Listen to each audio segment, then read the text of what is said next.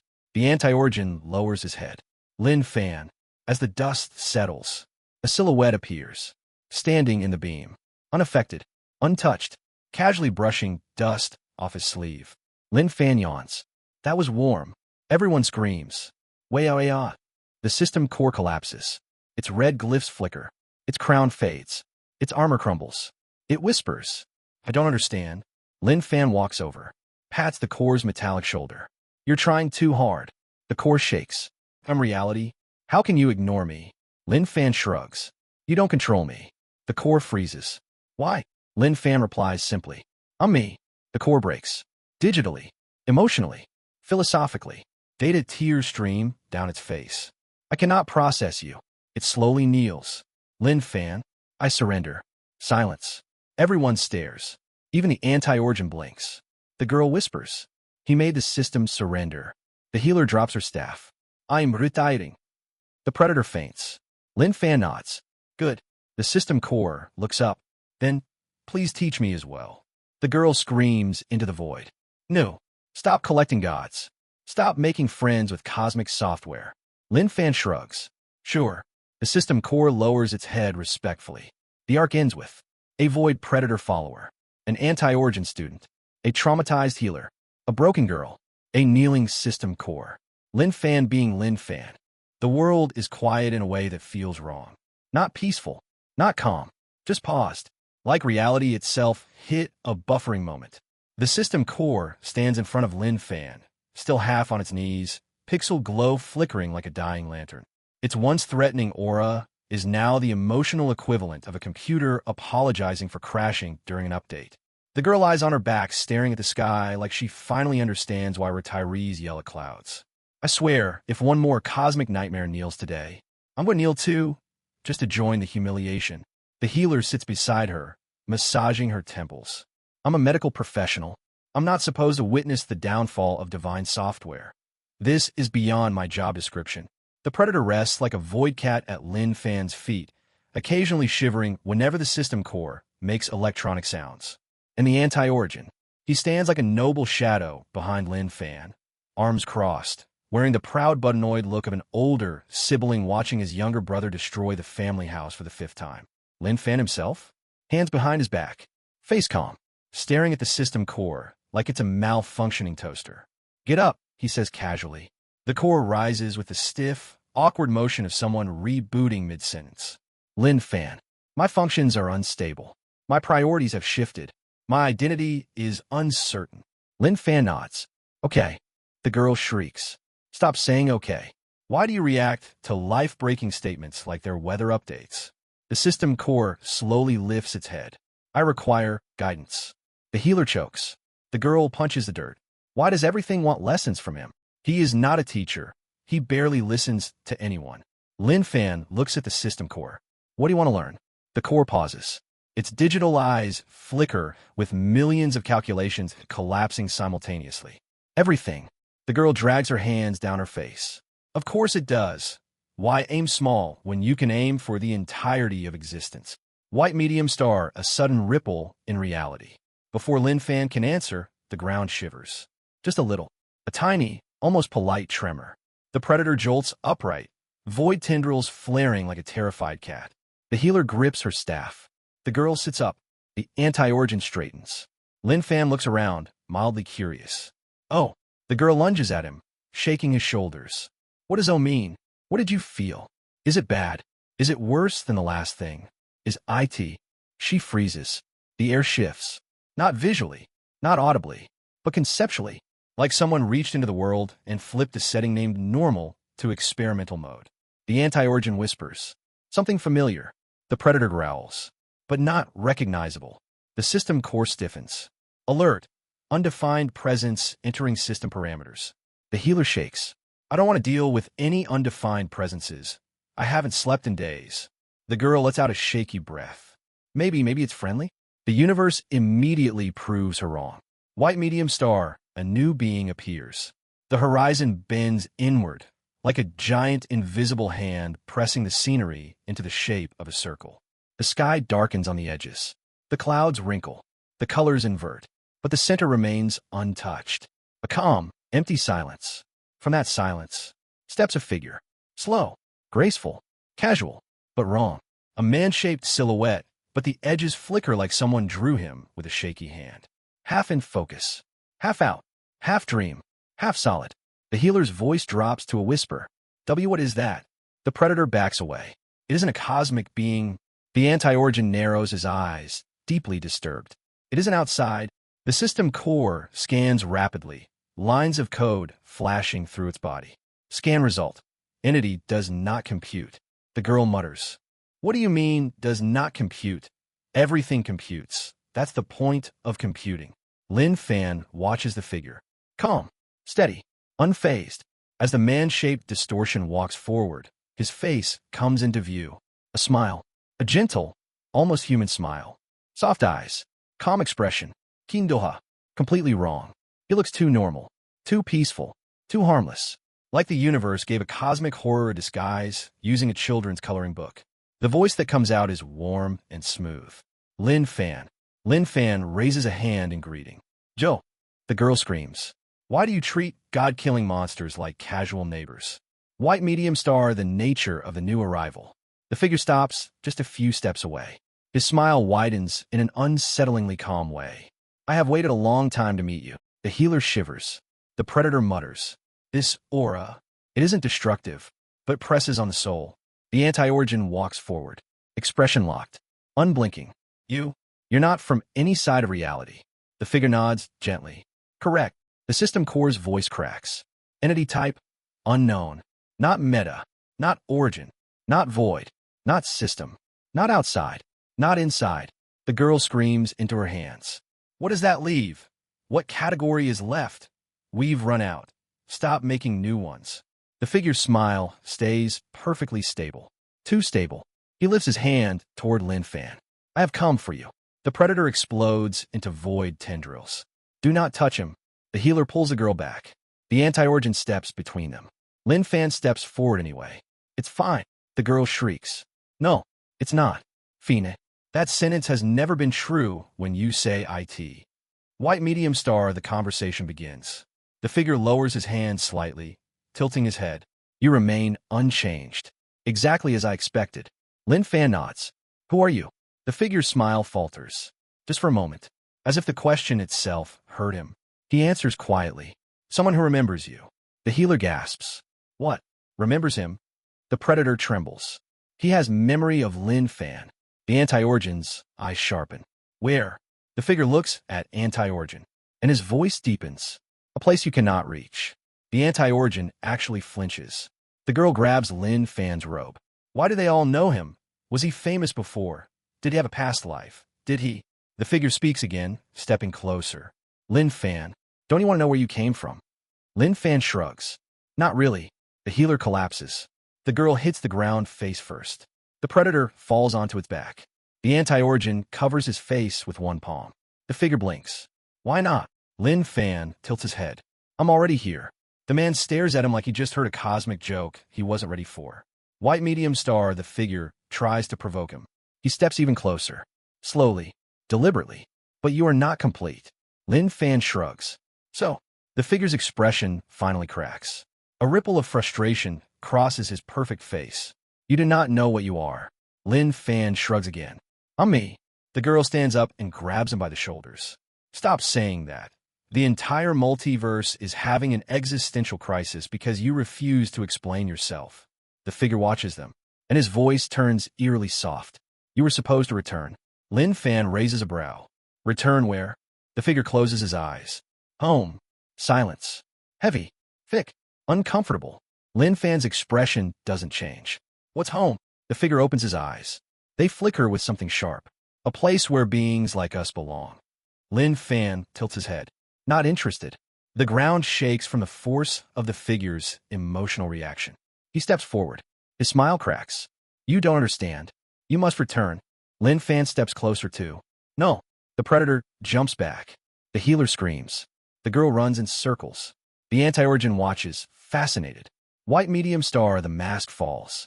The figure's voice deepens. His smile vanishes. His outline becomes unstable. Like the disguise is slipping. You do not belong in this universe. Lin Fan shrugs. I'm here anyway. The figure's body flickers. His voice fractures. You are not from here. You are not bound by this reality. You are not meant to. Lin Fan interrupts calmly. I am staying. The figure stops. Completely. As if someone froze the air around him. Then, he laughs. A strange laugh. Like static mixed with melody. Low. Soft. Heartbreaking. Then I must make you leave. The healer screams. Why does everyone say that before trying to kill him? The girl sobs. No more arcs. I can't handle another arc of cosmic drama. The predator prepares to fight. The anti-origin steps forward. The system core begins generating protective code. The figure raises one trembling hand. His expression finally raw. Lin Fan, my friend, come back. Lin Fan stares at him. No. The world trembles. The arc is about to explode. The air around the strange man tightens. Not magically, not spiritually, conceptually, as if the idea of breathing is slowly being disabled. The healer clutches her chest. I can't breathe. Why does it feel like someone is rewriting the definition of air? The predator's void shell curls inward. This is not power. This is permission. The girl crawls behind Lin Fan, wrapping her arms tightly around his leg like she's anchoring herself to the last sane thing in the universe. Lin Fan, he's doing something weird. Tell him to stop. Or say your catchphrase. Say no. It works for everything. But the stranger steps closer. The smile gone. The gentle aura burned away. What remains is something raw. Desperate. Single-minded. His voice cracks between tones. Like multiple versions of him are speaking, trying to agree on the same sentence. Lin Fan, I can't let you stay here. Lin Fan stares at him. Calm. Unmoving. Unimpressed. The anti-origin moves beside Lin Fan like a living shadow. If he touches you, I intervene. The system core materializes data shields around the group. The predator bares its void teeth, tall and monstrous. The healer raises her staff despite shaking. The girl continues hugging Lin Fan's leg like her life depends on it. Because honestly, at this point, it probably does. The figure lifts his hand again. The world dims. Colors drain. The ground beneath their feet loses texture, becoming smooth and featureless. The healer gasps. The world. It's becoming blank. The girl shrieks. No. Stop making everything look like a whiteboard. This isn't a business presentation. The stranger's voice echoes. I won't let them corrupt you. I won't let them claim you. You belong with me. Lin Fan shakes his head. No. The stranger freezes. No. Lin Fan repeats. No. The healer claps her hands over her mouth. Oh no, he said the word. The forbidden word. The predator curls tighter. He's going to snap. White medium star, the stranger breaks. The stranger laughs. Not a joyful laugh. A quiet, pained, hollow laugh. You always say no. Lin Fan tilts his head. I mean it. The stranger's gaze flickers. You did before too. Before? The healer blinks. Before? Before what? The girl grabs the healer. No, don't ask. I don't want to know. The stranger takes one more step forward. The world bends around him. The ground buckles. The sky sags like a stretched fabric, losing tension. Lin Fan, I remember you. Lin Fan narrows his eyes slightly. The biggest reaction anyone has gotten out of him in 300 chapters. Ow! The stranger's smile twists. You existed before this world. Silence. The healer drops her staff. The girl drops her sanity. The predator drops its defensive posture. The anti-origin stiffens. The system core's pixels freeze mid-animation. Lin Fan remains calm. Explain. The stranger's voice cracks into 3 tones again. You abandoned us. The girl screams immediately. He abandoned who? Why are there more of you? Is he part of some lost race of cosmic menace? The healer slaps her. Not now. Let him talk. White medium star, the stranger's memory. The stranger touches his own chest. His hand flickers through his body like he's made of a half-finished drawing. Where I come from. We were like you. He looks up. His eyes carry a sadness too old to measure. Untouched by systems. Unaffected by origin. Unaffected by rules. Unaffected by time. The predator whispers. Impossible. The anti-origin clenches his fists. A race of self-existing beings. The healer covers her mouth. The girl drops into fetal position. The stranger continues. And you were the one who led us. Lin Fan raises an eyebrow. Ow! The stranger shakes his head. You don't remember? Of course you don't. Because your existence wasn't stable. Lin Fan blinks. The stranger holds a trembling hand toward him. You left us behind. Lin Fan shrugs. I don't remember. The stranger laughs bitterly. Of course you don't. Because you always walked forward. Never back. The healer whispers. He had a past? An entire people? A world? The predator shakes. This is worse than the void. Worse than meta. It means Lin Fan existed before everything. The girl screams. No, Irafuza. He was supposed to be a random weirdo with bad luck. Not an ancient cosmic leader. White medium star, the stranger demands an answer. The stranger lowers his head. Lin Fan, why did you leave us? Lin Fan shrugs. I don't remember leaving. The stranger's fingers curl. He trembles violently. Then you have forgotten everything. Lin Fan nods. Yep. The girl hits her head against the ground. Stop saying yep. Stop. Stop. Stop. You're driving the multiverse insane. The healer sighs. At this point, we just have to accept it. The stranger breathes deeply. If you have forgotten, then I'll bring you back. Lin Fan shakes his head. No. The stranger snaps. You cannot refuse. Lin Fan shrugs. I refuse. The stranger's body fragments like a glitching painting. You. Always. Refuse. White medium star, the world bends. The ground below them collapses into a swirling mass of memory fragments. Images, colors, symbols that do not belong to this universe. The healer grasps her head. Stop. This feels like a flashback. But it's not mine. It's not anyone's. The predator howls. He is trying to reconnect you to some other reality. The anti-origin's voice hardens. Do not accept it, Lin Fan. The system core activates shields. Warning. Foreign reality merge attempt detected. Dangerous. Unauthorized. Illegal. Lin Fan looks down at the chaotic swirl. Colors and shapes he does not recognize. Faces he has never seen. Buildings from timelines that never existed. Not interested. He steps away from the edge. The stranger screams. Come home. Come home. Come home. The girl shrieks back. He won't even come to dinner when we tell him to. Why would he go to a different reality? The stranger extends his hand again. The world he's dragging begins to leak through the tear. An entire other universe trying to overlap this one. Lin Fan blinks once. No. He flicks his finger. Just a flick. The tear closes. Instantly. Forcefully. Like someone slammed a window shut during a hurricane. The stranger stumbles backward. Eyes wide. Body shaking. No being, not even us, should be able to close a reality door. Lin Fan brushes his sleeve. It was loud. The healer faints. The girl collapses. The predator curls into a void ball. The anti-origin nods proudly. White medium star, the stranger's last attempt. The stranger's face contorts. Not angry. Heartbroken. Lin Fan, don't you understand? I came for you. Because you're the only one left. Lin Fan tilts his head. Left from what? The stranger trembles. His outline flickers. His body begins to break. Our people. Our world. Our home. All gone. He lifts a finger, pointing at Lin Fan with a shaking hand. Except you. The girl stares. That one sentence breaks her brain. The healer whispers. He had a civilization. The anti-origin stares sharply, which means something destroyed it. The system core steps forward, scanning aggressively. Warning, emotional distortion detected. Cause unknown. The stranger's voice cracks into a near scream. You left us to die. The shockwave from his voice cracks the sky. Lin Fan stands unshaken. Calm. I don't remember. The stranger whispers. I know. Suddenly, he collapses. The bending world stabilizes. The trembling sky calms. The shaking ground steadies. The stranger kneels in front of Lin Fan. Not in worship. Not in surrender. In despair. If you won't come home, then let me stay here. With you. The healer whispers. He wants to follow too. The girl screams. Are you kidding me? Another one. Stop collecting gods. Stop. He's starting a team of cosmic trauma. Lin Fan sighs. Do what you want.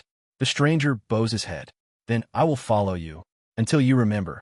Lin Fan shakes his head. I won't. The stranger smiles sadly. Then I'll remember for both of us. The stranger, this half-drawn, half-collapsing being who claims to be from Lin Fan's forgotten past, remains kneeling. His form flickers with instability, like the universe isn't sure what resolution to render him in. The girl stares at him, shaking. Someone please, explain why every cosmic thing we meet ends up kneeling like we're running a broken religion. The healer sits beside her, rubbing her temples aggressively. I don't know, but we need a cleric, a therapist, and an entire HR department for divine beings.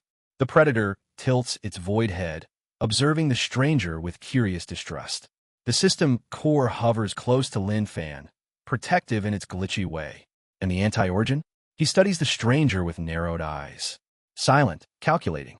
Lin Fan stands calmly before them all. So you're staying?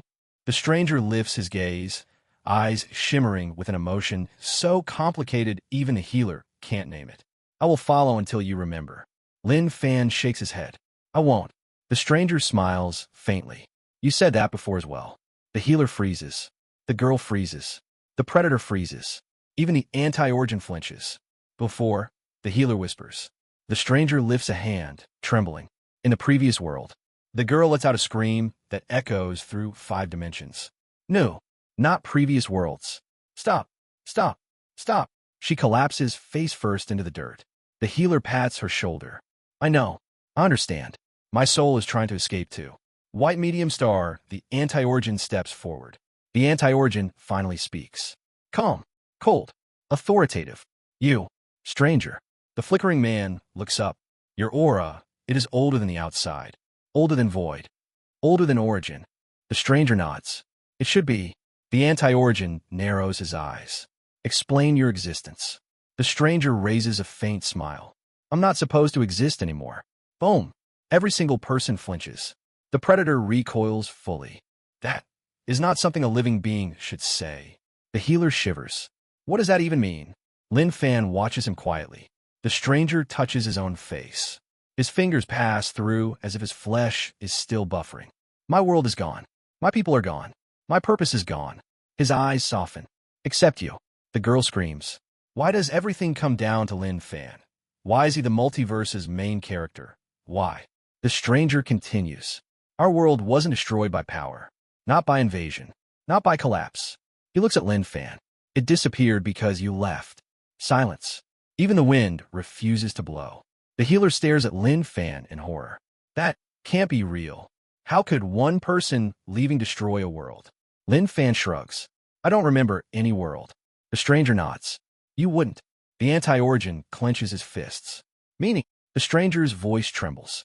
He left because he was incompatible. The system core gasps, or makes a gasping sound by rearranging its glitches. Incompatible. Like with me. The girl's scream becomes a whisper. Oh no. Oh no. Don't tell me he breaks everything. Even entire realities. The stranger whispers. Every world Lin Fan inhabits eventually breaks around him. Everyone stares at Lin Fan. Lin Fan remains calm. Probably. The girl has a full meltdown. Probably. Stop saying probably. Are you a reality virus? The healer crosses herself with her staff. Dear heavens.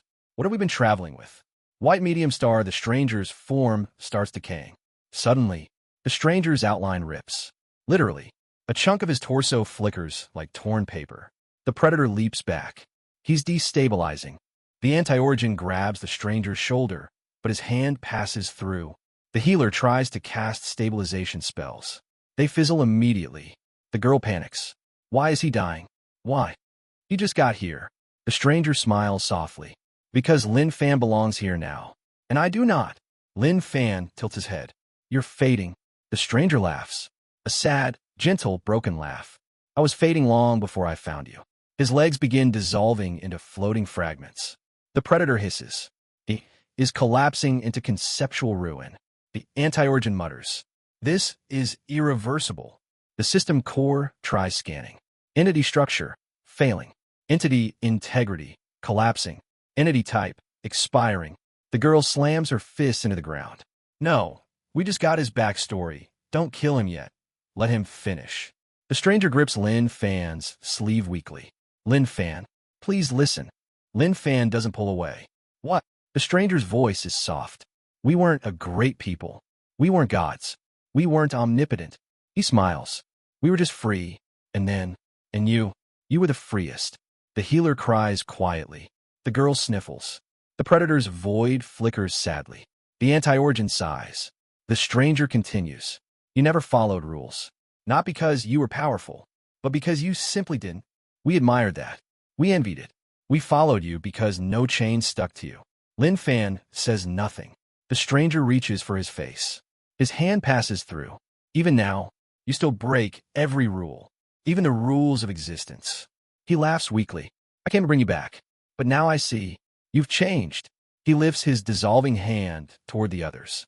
You have companions. The healer wipes her tears. The girl sniffles harder. The predator bows its head. The anti-origin looks away, uncomfortable. The system core flickers. You aren't alone anymore. The void fragments reach his chest. He shivers. Then maybe you don't need us. Lin Fan finally speaks. I didn't ask to leave. The stranger smiles brightly. One last time. I know. His body cracks into white shreds. He glows. Not violently, but softly, like someone erasing a drawing, stroke by stroke. His last words are barely a whisper. I'm glad it didn't break you too. And then, he disappears. Completely. Silence. Total silence. The girl breaks it. She sobs loudly.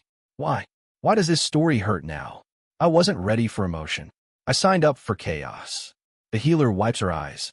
He was actually kind. The predator lowers its tendrils in mourning. The anti-origin folds his arms. His existence was short-lived, but meaningful. The system core hums softly. He cared for you, Lin Fan. Lin Fan closes his eyes for a moment. Just a moment. When he opens them, they're calm again. Let's go. The group stares at him. The girl sniffles. That's it? No emotions? No dramatic speech? Just let's go. Lin Fan walks forward. We can't stay stuck. The healer nods slowly. Right? The predator follows. The anti-origin smirks. The system core floats behind. The girl wipes tears. And they move on. The group walks. Not through forests, not through mountains, not through villages, but through a landscape that looks like the aftermath of a cosmic tantrum. The color has barely returned from the stranger's collapse. Trees regrow in strange shapes. Rivers flow sideways for a few moments before remembering gravity exists. Birds chirp out of tune, confused by reality's recent meltdown. The girl walks behind Lin Fan, wiping her nose. Why was that sad?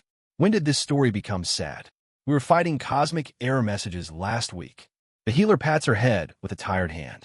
We've entered the emotional trauma arc. The author hates us. The predator slinks beside them, quiet. Even the anti-origin is unusually silent, hand clasped behind his back, gaze forward. The system core flickers with low light, as if morning mode is a software setting. Lin Fan remains calm. As always, he moves like nothing weighs on him, but the others feel it. Something changed after the stranger vanished. The air feels heavy, not dangerous, just tense. The healer is the first to speak. Lin Fan, are you okay? The girl slaps her arm. Why would he not be okay? He's made of plot armor and chaos. Lin Fan glances at them. I didn't know him. The girl pauses, then nods. That's fair. The healer sighs. Still, that was... A sound interrupts her. A faint whistle. A gentle ringing, like a bell being struck in the distance of the mind. The predator stops moving. The anti-origin's eyes sharpen instantly. The system core buzzes. Unknown frequency detected. The healer tenses. The girl grabs Lin Fan's sleeve tightly. What now? Another cosmic old friend? Another half-erased being? Another emotional arc? The anti-origin raises his hand, stopping them. Quiet. The ringing becomes clearer. A melody. Not human.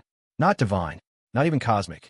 A sound that feels like it's playing from behind consciousness itself. The predator growls. This is not good. Then, boom. The sky tears again. White medium star anew, awful, visitor arrives. The tear doesn't look like void, or origin, or meta. It looks like someone took the concept of music and used it to carve open the world. A figure floats out lazily, wearing white robes, bare feet, eyes mischievous. a flute in one hand, an aura that screams. Chaos but artistic.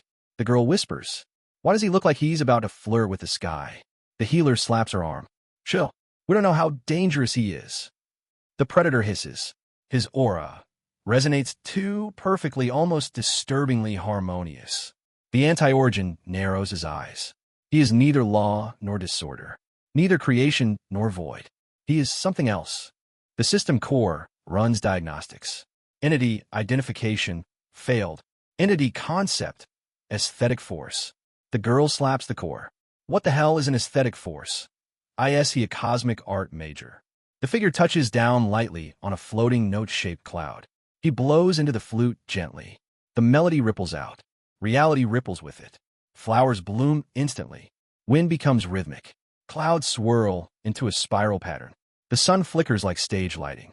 The healer stares. He changed the environment by making it pretty. The girl gasps. So he is a cosmic art major. The predator growls. Be careful. Beings like this don't fight with power. They fight with expression. Lin Fan steps forward. What do you want? The figure lowers the flute. Smiles. A beautiful smile. Too beautiful. So beautiful the healer blushes involuntarily. The girl screams. Stop being hot. We don't need another charismatic god in this group. The figure bows deeply. Greetings, Lin Fan. Lin Fan nods. Yo. The man freezes. The girl screams. He said yo to a beautiful cosmic being again. He treats them like customers at a small cafe. White Medium Star, the musician, introduces himself. The man places a hand on his chest. I'm called Lyricus, the weaver of aesthetic laws. The healer blinks. The what? Lyricus gestures to the sky. One governs origin. One governs void. One governs time. One governs narrative. One governs system. He taps his flute gently. I govern the beauty of existence. The girl slams her palms on her face. We have an actual god of pretty things. I hate everything. Lyricus smiles at Lin Fan. But you are the ugliest anomaly I've ever seen. Everyone freezes. The healer drops her staff. The girl gasps so loud she chokes. The predator makes a startled void noise. The system core flickers error messages. Even the anti-origin raises an eyebrow. Lin Fan scratches his cheek. Huh. Lyricus continues, floating closer. His voice soft, melodic, utterly insulting. You are a stain on the canvas of reality. A scribble on a masterpiece. A crack in a perfect sculpture. The girl whispers. Oh my God. He's bullying him poetically. The healer nods. This is painful and beautiful. Lyricus' eyes sparkle. So, I've come to erase your ugliness. Lin Fan looks at him calmly. Why? Lyricus laughs, musically. Because you disrupt harmony. The anti-origin speaks sharply. Enough. Lyricus waves a hand dismissively. Oh hush, child of the outside. You don't know symmetry if it slapped you. The anti-origin twitches. The healer whispers. He just insulted the anti-origin. He's going to die. The predator hides behind Lin Fan, like Lin Fan is a shield. White Medium Star, the beautification attempt. Lyricus raises his flute. Music flows. Reality ripples. Flowers bloom. Light swirls. Lin Fan's clothes begin changing form. Becoming clean, neat, perfectly symmetrical, fashionable. The girl gasps. He's giving Lin Fan a makeover. Lin Fan looks down at his outfit. Uncomfortable. He flicks his finger. Shatter. The beautification breaks instantly. Lyricus pauses mid-note. You broke my aesthetic overlay. Lin Fan nods. Yep. Lyricus sets his flute down slowly, takes a deep breath, and screams. Your existence is an artistic crime. The healer yelps. The girl falls over laughing. The predator growls in a void accent. The anti-origin smirks. The system core flashes. Aesthetic error detected. White Medium Star, the musician, tries again. Lyricus spins, raising his flute dramatically. Music bursts from the sky. Clouds form beautiful, fractal shapes. Mountains curve gracefully. The wind dances. And Lin Fan remains Lin Fan, perfectly unchanged. Lyricus points the flute at him, scandalized to his core. You ruined the scene. Fix your face. Fix your aura. Fix your existence. Lin Fan shrugs. No. Lyricus freezes. Did you just tell Beauty no? Lin Fan nods. No. Lyricus screams. This is personal. White Medium Star, the battle of aesthetics begins. Lyricus leaps upward. Music swirls like a hurricane. Petals rain. Colors explode. Every motion is elegant, deadly, theatrical. He points his flute at Lin Fan like a weapon. Beautification. Ultimate melody. Lin Fan raises his hand, taps the incoming wave. The music collapses. Lyricist's jaw drops. You made beauty go silent. This is a war crime. Lin Fan steps forward. This is noisy. Lyricist falls to his knees. Noisy? Noisy. My masterpieces are not. He stops.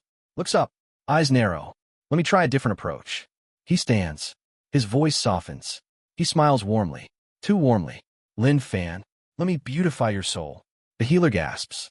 Oh, he's going for inner beauty. The girl falls over. Lin Fan has no inner anything. Lyricist reaches for Lin Fan's forehead. Lin Fan grabs his wrist. Everything stops. Lyricist trembles. You touch my hand? Without permission? Lin Fan pushes his hand away gently. No. The air cracks. Lyricist stumbles back. You said no. To inner beauty. Lin Fan nods. Yep. Lyricist stares at the sky. At his flute. At reality. At everything. And collapses onto the ground melodramatically. I am defeated. Not by power. Not by chaos. But by pure ugliness. The girl screams. Why is this so dramatic? The healer sighs deeply. He's worse than the system. The anti-origin nods. He is dramatic. The predator hugs Lin Fan's leg in fear of the music man. The system core flashes a message. Aesthetic entity has lost hope. Lyricist looks up at Lin Fan one last time. I can't fix you, but maybe I can follow you. For inspiration, the girl screams into her hands. No, no more followers. Stop, stop. This is a cosmic harem OF trauma. Lin Fan shrugs. Do what you want. Lyricist beams. Then I shall. I will beautify your journey. I will sculpt your fate. I will. Lin Fan walks away. Lyricist chases him instantly. Wait, I wasn't done. Lyricist sprints after Lin Fan like a golden retriever who just found a depressed owner to emotionally support. His flute clings to his hand as he leaps over rocks with unnecessarily elegant flips. Wait, wait. Let me walk by your side in a beautiful formation. Lin Fan keeps walking without changing pace. No. Lyricist gasps in agony. You said no to aesthetically pleasing walking. The healer leans toward the girl and whispers. I don't think I've ever witnessed someone suffer so artistically. The girl's face is already twisted in exhausted grief. I can't. First the system, then a cosmic ghost friend, then a void creature, then outside guy, and now a dramatic flute god. I was not built for this party. The predator walks in complete silence, which is honestly more terrifying than any screech it could make. The anti-origin watches Lyricist with visible disdain. He is loud. Lyricist whirls dramatically and points his flute at him. Loud, loud. I am a symphony of existential harmony. The anti-origin raises an eyebrow. You are a noisy bird. Lyricist is offended to his cosmic core. He collapses onto the ground like a fainting flower. I am not a bird. I am a force of beauty, a conductor of existence. The healer kicks his foot lightly. Get up. You're embarrassing the concept of aesthetics. Lyricist gasps. You dare. You dare. The girl steps on his robe. Get up. New trauma is approaching. Lyricist freezes. Trauma? Another being? The sky darkens. They all turn, and they see it. White medium star of the world starts cracking again. The sky doesn't tear. It peels, like someone grabbing a sticker and ripping it off too quickly. The healer screams. Why is it always the sky? Why does it always open? Don't you people know how to use doors? The predator's void tendrils tremble. This aura, it's familiar. The anti-origin tenses. This is not an entity, not a being. It's a force. The system core glows. Warning. This is not a sentient presence. This is a resetting parameter. The girl's face drains of color. A what parameter? Lyricist gasps in awe. Oh my goodness. This is a new form of beauty. The healer hits him. This is not the time. The crack widens, and a massive white nothingness spills through. No sound, no shape, no form. Just pure, blank, crushing nothing. The predator roars. That is a deletion force. The girl hides behind Lin Fan faster than light. Why is deletion a thing? Who made deletion a thing? Unmake the person who made deletion. The blankness expands toward them. It erases trees, erases rocks, erases clouds. erases the horizon itself. Each thing disappears so cleanly that it's like it never existed. The system core shouts, "This is a raw undo command, a system-wide correction, intended to remove logic anomalies." Everyone slowly turns to stare at Lin Fan. He blinks. The girl shrieks. "Is the universe trying to delete you? Again? Why are you like this?" Lin Fan looks at the approaching void calmly, then turns to the system core. "Why now?" The system core flickers. "The appearance of multiple undefined entities in your vicinity caused a logic error cascade." The healer screams, "Error cascade? We have too many gods in this party." The anti-origin smirks proudly. "We broke reality." Lyricus raises his flute like a trophy. "I participated." Lin Fan looks at the white force. He steps forward, and the healer grabs him. "What are you doing? You can't touch deletion. You'll be deleted. Unmade. You ain't existed." Lin Fan brushes her hand off gently. "It's fine." The girl screams. "No, it's not. Fine. Stop saying it's fine. Nothing is fine. I haven't been fine since chapter 200. Lin Fan steps directly into the deletion wave. The others scream, and then the deletion wave stops. Not slowly, instantly, like it hits something it couldn't process. The system core goes silent. The anti-origins' eyes widen. Lyricus drops his flute. The predator's void shivers. The healer stares. The girl whispers, "What happened?" The deletion wave trembles, flickers, tries to continue erasing. Fails. It tries again. Fails. It tries a third time. Fails. Lin Fan simply stands there, unaffected, unerasable, calm. The deletion wave pulls back, like a living thing recoiling in fear. The girl shrieks into the sky. "How do you break nothingness? You shouldn't be able to break nothingness." Lyricus clutches his chest. He just rejected the removal of his presence. That's breathtaking." The anti-origin mutters. "He overpowered Zero." The healer collapses. "We've reached a point where Zero has feelings." The predator whispers, "This is not a man." The system core flickers violently. New error detected. Can't delete an undefined entity. Lin Fan turns around. "Let's keep going." The healer screams. After that, "We are not keeping going like this is a normal walk." But before she can continue, the ground rumbles, the sky shakes, and then a beam of pure golden light slams into the earth in front of them, cracking the entire continent. Everyone leaps back. Even Lin Fan pauses. Just a fraction. A voice echoes. "Lin Fan." The voice is thunder. Fire. Divine wrath. The healer turns pale. The girl faints. The predator hides. Lyricus gasps. The anti-origin smirks. "Oh, finally." A figure rises from the golden crater. Tall, radiant, armored, beautiful in a terrifying way. Eyes blazing like suns. A god. A real god. A proper god. Not system. Not origin. Not void. Not meta. Not erasure. A true divine existence, forged from pure authority. The healer whispers, "Oh no." Lyricus clutches his flute. "Oh my, he's gorgeous." The anti-origin crosses his arms. "God King Endorius." Lin Fan tilts his head. "Oh." The God King rises from the crater like a golden monument. Tall, radiant, wearing armor that looks handcrafted by miniature suns. Every step he takes warps gravity.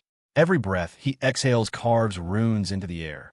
He looks like someone who was sculpted by a perfectionist god with too much free time. The girl regains consciousness, sees him, and instantly screams. "No, no more pretty men. No more gods. No more dramatic entrances. I'm going to throw up." The healer grabs her. "No, don't throw up.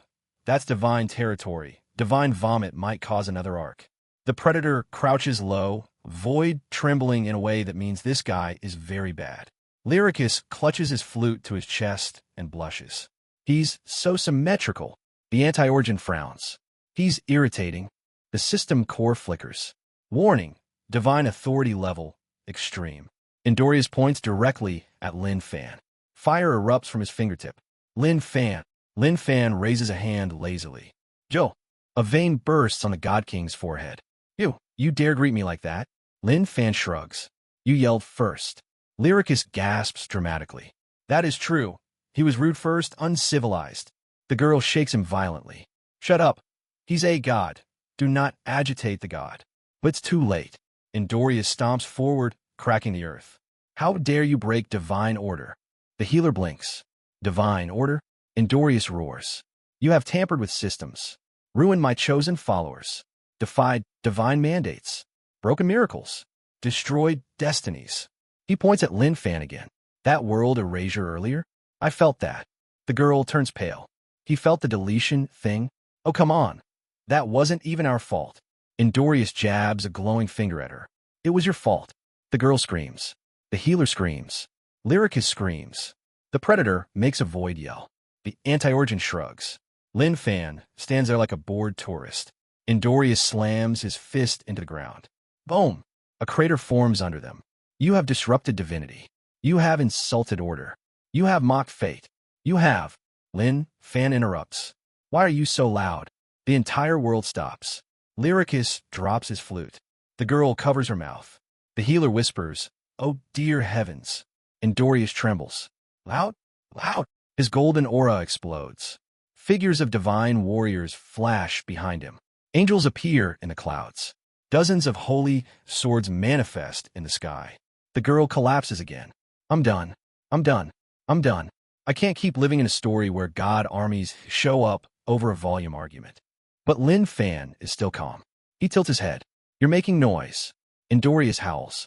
How can you face divinity so casually? Lin Fan shrugs. You're just another guy yelling.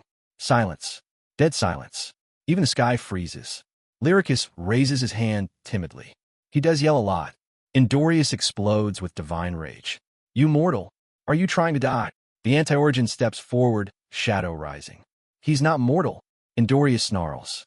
You, the outsider's remnant. Stay out of this. He shoves a hand toward anti-origin. But the shove goes through him, like reality itself refuses to register the motion. Anti-origin smirks. You can't interact with me. I'm outside your hierarchy. Endorius grits his teeth. Fine. He turns his fury back to Lin Fan. Enough. I will smite you. The healer screams. No. No. No smiting. Please. We're all tired. Endorius raises both hands. Golden fire gathers. Angels chant.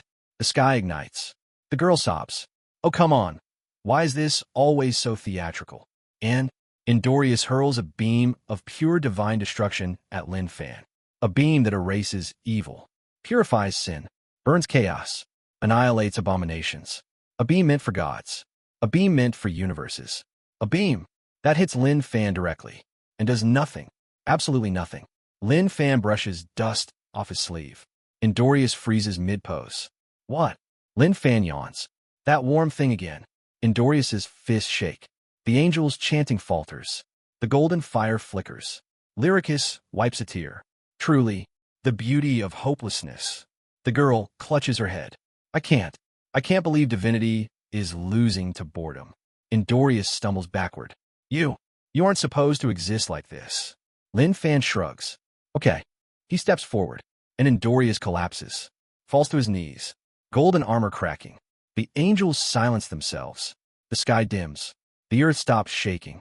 Endorius, God King, embodiment of divine authority, whispers. Who are you? Lin Fan answers simply. I'm me. The healer covers her face. Lyricus faints dramatically. The predator curls into a void ball. The anti-origin nods approvingly. The girl screams into the sky. Stop with the I'm me answer. It's breaking reality. Stop, please. Endorius lowers his head even further. He bows to Lin Fan. Then, I will surrender. The healer drops to the ground. The girl shrieks. No.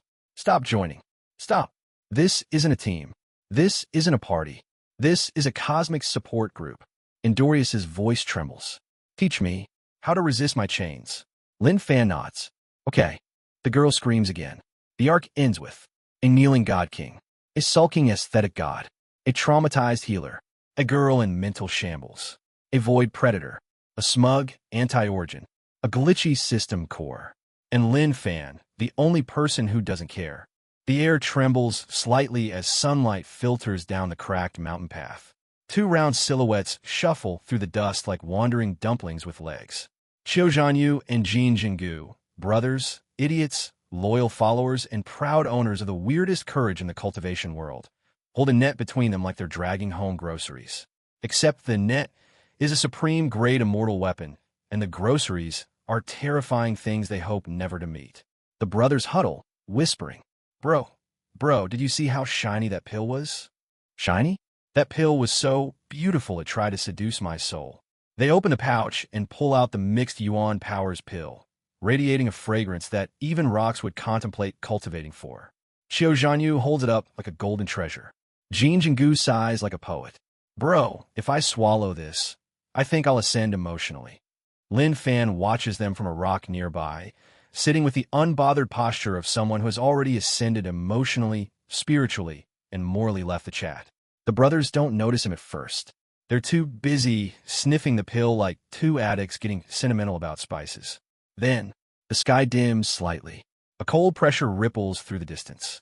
A shadow expands into the shape of a skull wreathed in dark smoke. Yin Jinfeng steps forward, lips curled, aura coiling with fury and demonic chi. Middle true immortal. Murder in his eyes. Revenge in his bones. Drama in his posture. The brothers freeze mid-sniff. Xiao Zhanyu stutters. He's back. Jin Jinggu's hands shake like loose maracas. Bro, apologize. Apologize to him. Quickly. Before he kills our feelings. But Yin Jinfeng doesn't want apologies. He wants a body count. He stalks forward. Black demonic dragon swirling above him like a mad storm. You two dare steal from me? The brothers buckle so fast it's like gravity doubled. Xiao Zhanyu raises the pill in his trembling hands. We were borrowing. Just borrowing. Jin Jinggu holds up the net defensively. We even cleaned it before giving it back. Yin Jinfeng laughs. The kind of laugh villains practice in mirrors. You think I'll spare you? And then, without warning, without wind, without theatrics, Lin Fan moves. One flicker, one gentle step, and suddenly he's between them, palm raised casually. The demonic dragon crashes into his hand and evaporates like a tantrum splashing into a brick wall. The air quiets. The brothers stare with trembling eyes. Big bro Lin Fan. Big bro, please adopt us emotionally. Yin Jinfeng snarls at Lin Fan. So it's you, the one who interferes. Lin Fan brushes dust from his sleeve, expression calm. I'm just watching. Watching. Yin Jinfeng's voice cracks with indignation. You block my attack and tell me you're watching? Lin Fan shrugs. You were noisy. The brothers immediately start crying. He called them noisy. He's doomed. Yin Jinfeng roars and unleashes a storm of holy demonic arts. Dark chi swirls. The ground cracks. The air freezes. The two brothers run in circles screaming. Lin Fan lifts a hand. A tiny gesture. A whisper of movement. And bang. Yin Jinfeng's entire assault implodes like a deflated balloon. Lin Fan steps forward. His fist blurs.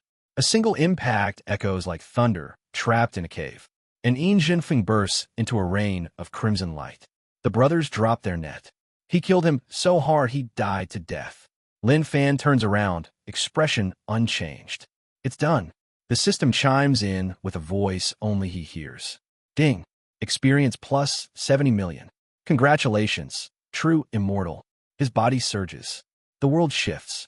The laws flood in like unleashed tides. The pressure softens around him, as if the universe takes a polite step back.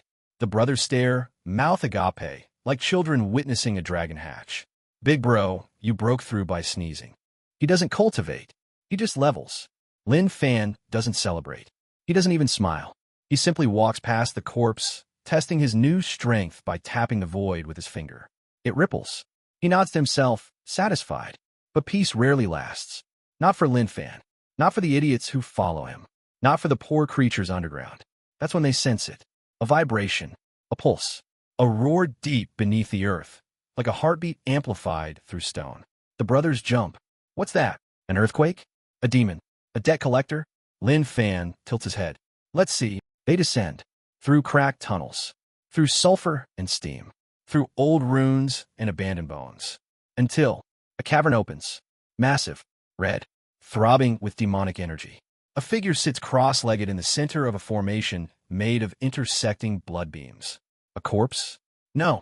Lin Fan knows immediately. It's not dead. It's waking up. The Demon Lord. Golden Immortal stage. Half bound. Half recovering. All danger. The brothers gasp. Bro, is he dead? He looks dead. He's probably dead. He should be dead. The Demon Lord opens one eye. He's not dead. Both brothers collapse. Lin Fan stands calmly. The demon lord's voice rumbles like a boulder, grinding mountains. You there, mortal? What medicine did you bring me? The brothers panic and shove pills forward like they're offering tribute to a dragon. The demon lord snatches them, swallows them without looking, and exhales dark mist. Lin Fan watches him closely. There's something peculiar about the wounds. Something familiar. Something exploitable. Then, a spark. Lin Fan's eyes narrow. He takes out the extreme frost triple grass, an herb with terrifying purity. Xiaozhanyu whispers, Big bro, that herb, it's for refining. Jin Jingu whispers back. It's for killing yourself or killing someone very beautiful. Lin Fan is already working. He refines. He compounds. He seals. He creates pills with impossible speed. The demon lord devours them greedily.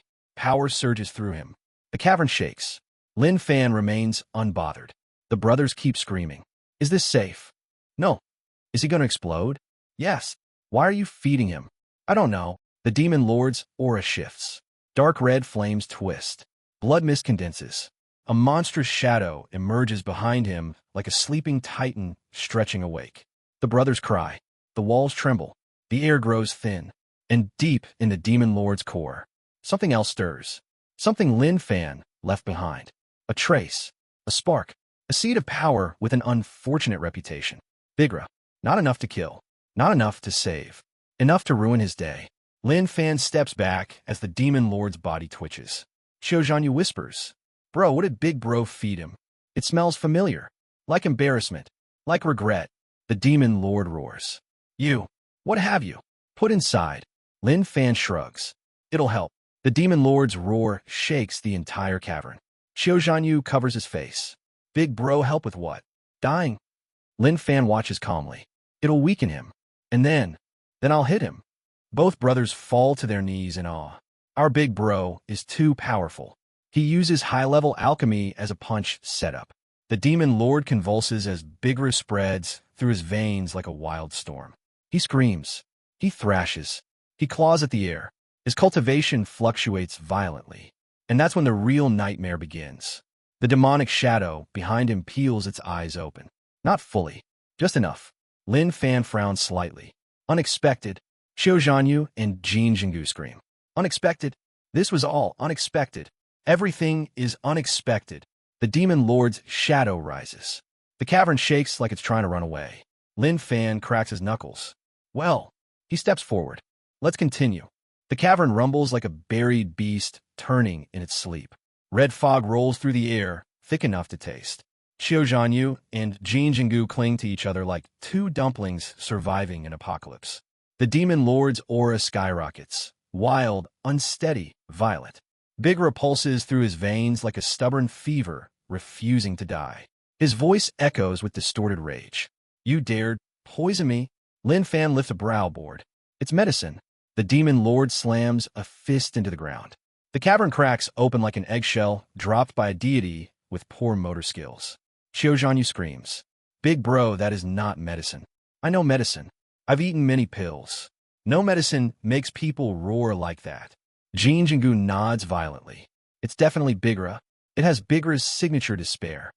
Lin Fan watches the demon lord's shadow expand behind him like an unfolding nightmare. It's working.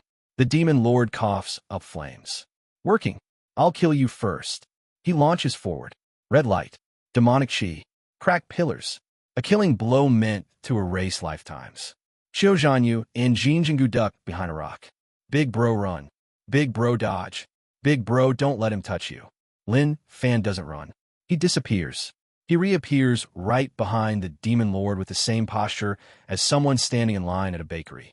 The demon lord's pupils shrink. Lin Fan taps his shoulder. Too slow. The tap sends the demon lord flying across the cavern like a rag doll tied to a rocket. The brothers scream with awe. He did the thing again. The flick. The tap. The divine tap. Our Big Bro's taps are more deadly than weapons. The demon lord claws his way up the stone wall, fury boiling through his cracked veins. You little cur. He leaps again, a blur of shadows and flame. This time Lin Fan doesn't move. He just inhales. His fist glows faintly, a gentle shimmer, like someone lit a candle behind silk. The demon lord roars and swings. Lin Fan swings back. The two fists collide. A shockwave explodes outward. The cavern walls shatter into dust. Waterfalls of molten rock spill down the sides. Ruins rupture like old cloth. The air itself buckles. Qiu Zhanyu and Jin Jingu fly backward, rolling like bowling balls bouncing off divine pins. Lin Fan stands in the settling haze, shaking dust from his sleeve. The demon lord crashes into the far wall, carving a crater the size of a small kingdom. Jin Jingu sputters. Hao is big bro, still a true immortal. He fights like he's 4 realms above. Qiu Zhanyu wipes tears. He's not fighting, he's just annoyed. The demon lord drags himself from the crater, breathing harshly. Bigra continues spreading, twisting his meridians, amplifying everything. Rage, pain, destructive impulses. His eyes glow like molten rubies. I am the demon lord of the southern abyss. You dare humiliate. Lin Fan raises a hand. Too noisy. He clenches his fist. The demon lord stops mid-speech, choking on his own rage. Then Lin Fan steps forward, slowly, almost politely, and vanishes. Reappears beside the demon lord's ear, and whispers, "Sit." The demon lord, despite possessing enough killing intent to blacken mountains, is slammed into the ground by pure, overwhelming force. He tries to rise. He cannot. Lin Fan presses a foot onto his back. Not violently, not theatrically, just a gentle pressure. The demon lord spasms. The cavern trembles. Qiu Zhanyu gasps. He footstepped the demon lord. Big Bro used a foot. Jin Jingu wheezes. Lin Fan tests something. He presses slightly harder. The demon lord howls like a volcano being stepped on. Lin Fan nods to himself, satisfied. Your vitality is high. Good test subject. The demon lord screams harder. Qiu Zhanyu covers his mouth. He said test subject. Jin Jingu trembles. That means the demon lord is absolutely doomed. But Bigra's influence surges. The demon lord's muscles bulge, veins rippling violently. A monstrous demonic aura bursts outward, blasting Lin Fan back a few steps. For the first time today, Lin Fan squints. Oh, the brothers panic. What do you mean, oh? Big bro, don't oh when demon lords power up. The demon lord roars. You have awakened something unforgivable within me. A demonic phantom rises behind him. Enormous, ancient, scarred by countless wars. Lin Fan's expression doesn't change. He flicks his wrist. The demonic phantom explodes instantly into mist. The demon lord stumbles, eyes widening. What did you? Lin Fan steps closer. You were wasting my time. The demon lord unleashes everything. Desperation, fury, last stand spirit. Lin Fan walks through the barrage, unscathed. He lifts a single hand and grips the demon lord's skull. A firm, steady grip. The demon lord thrashes like a corner dragon. I'll let go. Lin Fan squeezes. Cracks bloom across the demon lord's forehead like spiderweb fractures. Qiu Zhanyu clutches Jin Jingu. He's squeezing a golden immortal skull like it's a melon. Jin Jingu sobs. I can't unsee this. This will be my trauma arc. The demon lord roars, demonic chi spiraling desperately. Lin Fan meets his eyes. Then, sleep. A pulse of Lin Fan's power shoots through his grip. The demon lord's pupils roll up. His limbs give out. He collapses like a mountain collapsing under gravity. Silence. Qiu Zhanyu. He actually put him to sleep. Jin Jingu, in tears. Big bro lullabied a golden immortal. But the calm doesn't last. Not for Lin Fan. Not for anyone near Lin Fan. A tremor shakes the cavern again. Not from the demon lord, but from deeper. From beneath the ceiling formation. A second presence. One colder, older, angrier. The air vibrates like a warning bell struck by the gods. Qiu Zhanyu whispers, Bro, please tell me that's not. Lin Fan already knows. Another heartbeat. Heavier. Infernal. The demon lord was not alone. Lin Fan sighs. More work. The cavern settles for a moment. Dust drifts down lazily. Qiu Zhanyu and Jin Jingu peek from behind a half-melted stalactite like traumatized prairie dogs. Qiu Zhanyu whispers, Is he dead? Jin Jingu shakes his head violently. No, bro. Big bro Lin Fan said sleep. That means he's alive, but his pride is dead. Lin Fan doesn't bother checking.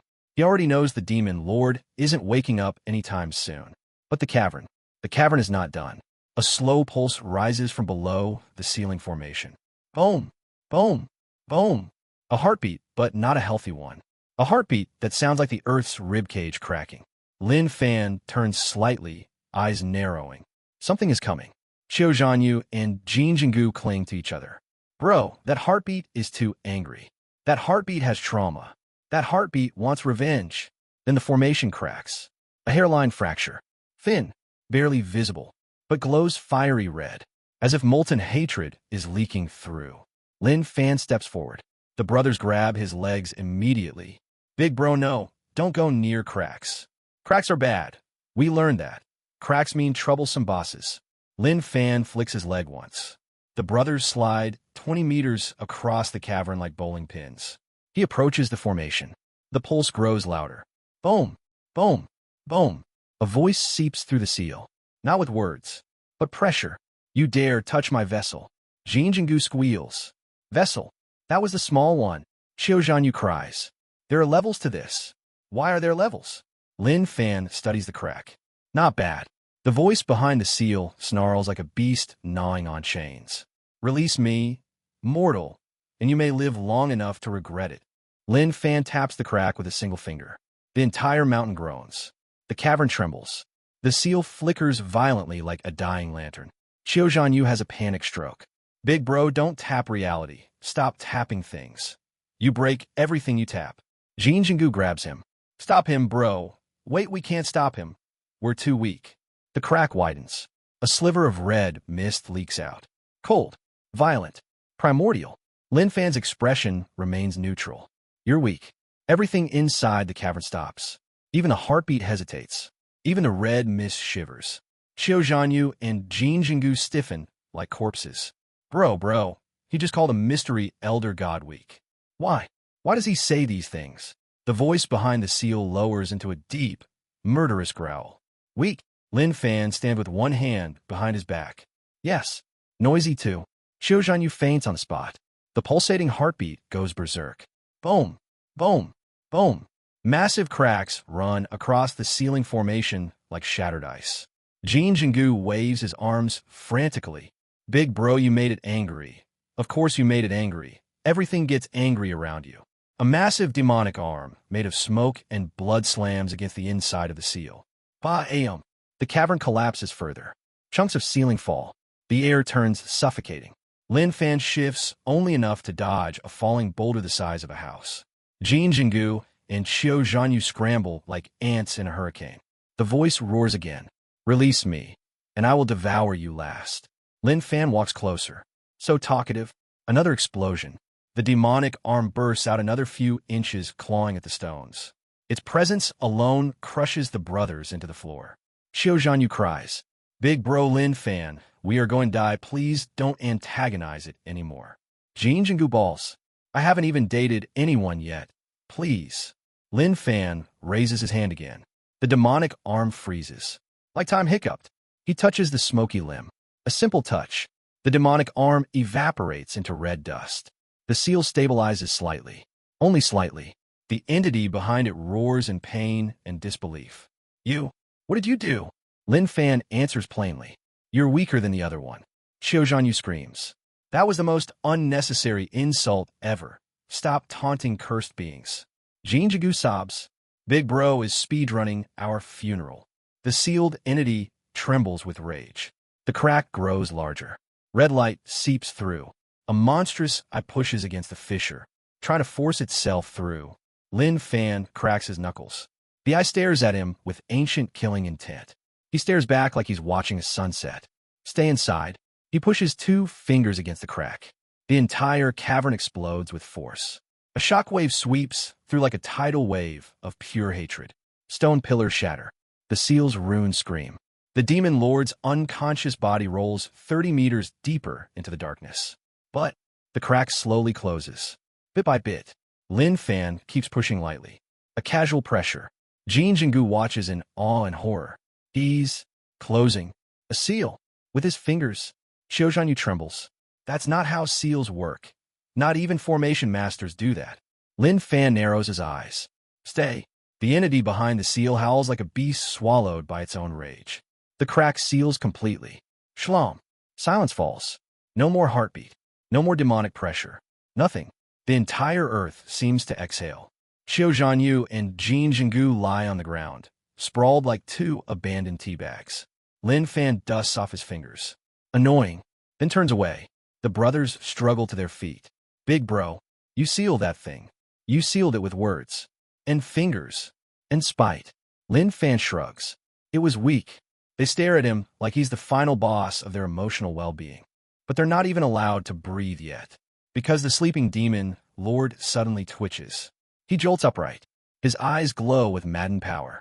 Xiao Zhanyu screams instantly. No. We already dealt with you. Stay down. Stay down. The demon lord is confused, enraged, and still under the effects of Bigra. He points at Lin Fan. You injected something into my core. What did you do to me? Lin Fan tilts his head. Improved you. Improved.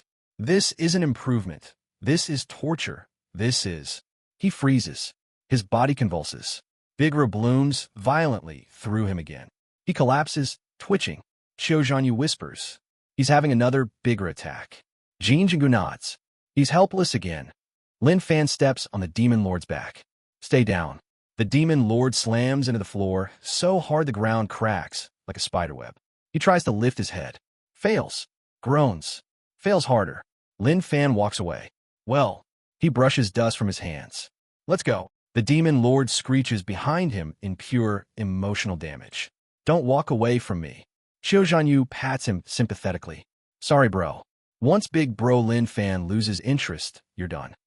Jin Jinggu nods like an experienced monk. Accept your fate. The cavern is in ruins. Half the ceiling is dust.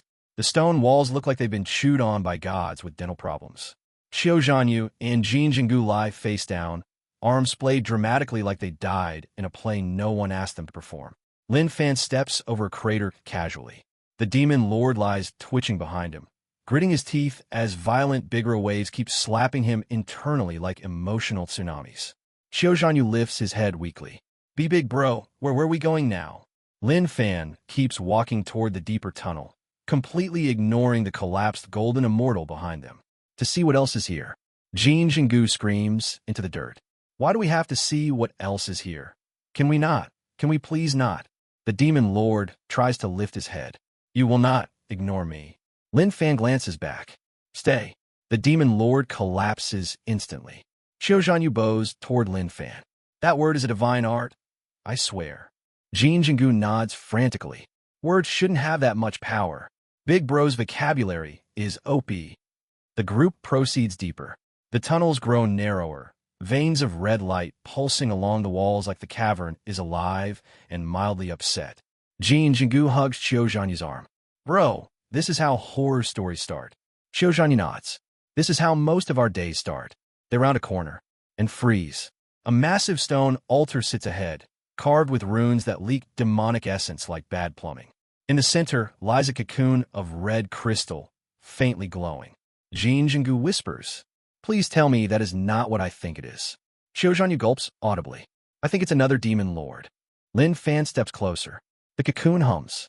It reacts to his presence, vibrating like a starving beast sniffing fresh prey. Xiao Zhanyu and Jin Jinggu drag each other backward. Ne-o, ne-o, ne-o, ne-o. Big bro, do not touch IT. Lin Fan places his hand on the cocoon. The entire cavern rattles. The cocoon screams, not with sound, but with raw energy. A pulse blasts outward like a shockwave. The brothers are thrown into the wall like decorative stickers. Jin Jinggu coughs dust. Why does everything explode when Big Bro touches it? Xiao Zhanyu answers like a wise sage experiencing burnout. Because Big Bro's existence is the natural predator of plot devices. The cocoon cracks. A red line appears. Then spreads. Then spiders across the entire structure. A roar bursts out from within. Lin Fan steps back, half a pace, unimpressed. Another one. The cocoon shatters. A being emerges, skeletal, thin, but radiating demonic power thicker and sharper than the first demon lord. Jin Jinggu whimpers. It's the elder brother of the demon lord. No, Guers, you Sanju Trembles. That's the original demon lord. The being raises his head, eyes dim like dying stars. Voice ancient and brittle. You mortal, why have you awakened me? Jin Jingu points at Lin Fan and screams instantly. Him. He did it. It was him. 100% him. Lin Fan doesn't deny it. He stares at the demon lord calmly. You were loud. The skeletal demon lord blinks. Loud. Lin Fan nods. You were annoying. The brothers clutch each other like two dumplings facing a blender. He called another demon lord annoying. Why does he do this? The demon lord rises slowly, pieces of the cocoon falling off him like broken armor. He looks down at the unconscious demon Lord Lin Fan beat earlier. My descendant has fallen? Jin Jingu gasps. Descendant. So that guy was a baby demon lord. Xiao Zhanyu screams. The baby couldn't handle big bro. Now we have the grandpa. We are dead. Lin Fan walks forward calmly. The demon lord's ancient eyes narrow. You injure my bloodline. You dare touch my kin. Lin Fan tilts his head. He attacked me first. Xiao Zhanyu whispers. Bro, that's technically true. Jin Jingu nods rapidly. Technically true doesn't work on demon lords. The original demon lord steps forward. His power drains the warmth from the cavern. Red lightning dances around his shoulders. The air feels heavy. Jin Jingu collapses under the pressure. I can't feel my legs or my dignity. Xiao Zhanyu taps him. You don't have dignity. Lin Fan lifts one hand. A small gesture. Tiny. Insignificant. Yet, the demon lord freezes mid-step. His voice cracks. Impossible. L'infernesse aura pris sur toi. Calm. Stable. Like a stone falling into a still lake. And sinking all the way down without making a ripple. This pressure swallows the demon lord's aura whole. The ancient being trembles. You are not what you appear. Lin Fan shrugs. Not important. Xiao Zhanyu cries. Big bro stop saying not important while suppressing ancestral demon lords. Jin Jingu wails. Everything is important. The demon lord gathers strength for a full attack. A final stand. He condenses a dark sphere between his palms, heavy enough to distort the cavern itself. This power will erase you. Lin Fan looks at the sphere. Ugly. The sphere cracks. The demon lord's eyes widen. What did you? Lin Fan flicks the air. Just air. Nothing more. But the flick carries enough force to tear the sphere apart like wet paper. The explosion that should have vaporized continents dissipates into harmless sparks. The demon lord staggers backward. I cannot defeat you. Lin Fan stops walking. He doesn't look angry, or excited, or impressed. He looks bored. The demon lord drops to one knee. I surrender. Stop fighting. What do you want? Xiao Zhanyu and Jin Jingu faint together, overwhelmed by how anticlimactic demon lords have become. Lin Fan considers the question seriously, then answers. Silence. The demon lord bows his head. So be it. And just like that, the ancient demon lord kneels. The cavern is quiet. Too quiet. The kind of quiet that should be peaceful, but instead makes Xiao Zhanyu and Jin Jingu cling to each other like two traumatized raccoons in a natural disaster. The ancient demon lord kneels on one knee. Head bowed. Power suppressed. A golden immortal level titan submitting like a student caught cheating on an exam. Lin Fan stands before him with hands behind his back, expression blank, posture relaxed. Like this is all normal. Xiao Zhanyu wakes first, eyes fluttering open. He sees the kneeling demon lord. He faints again.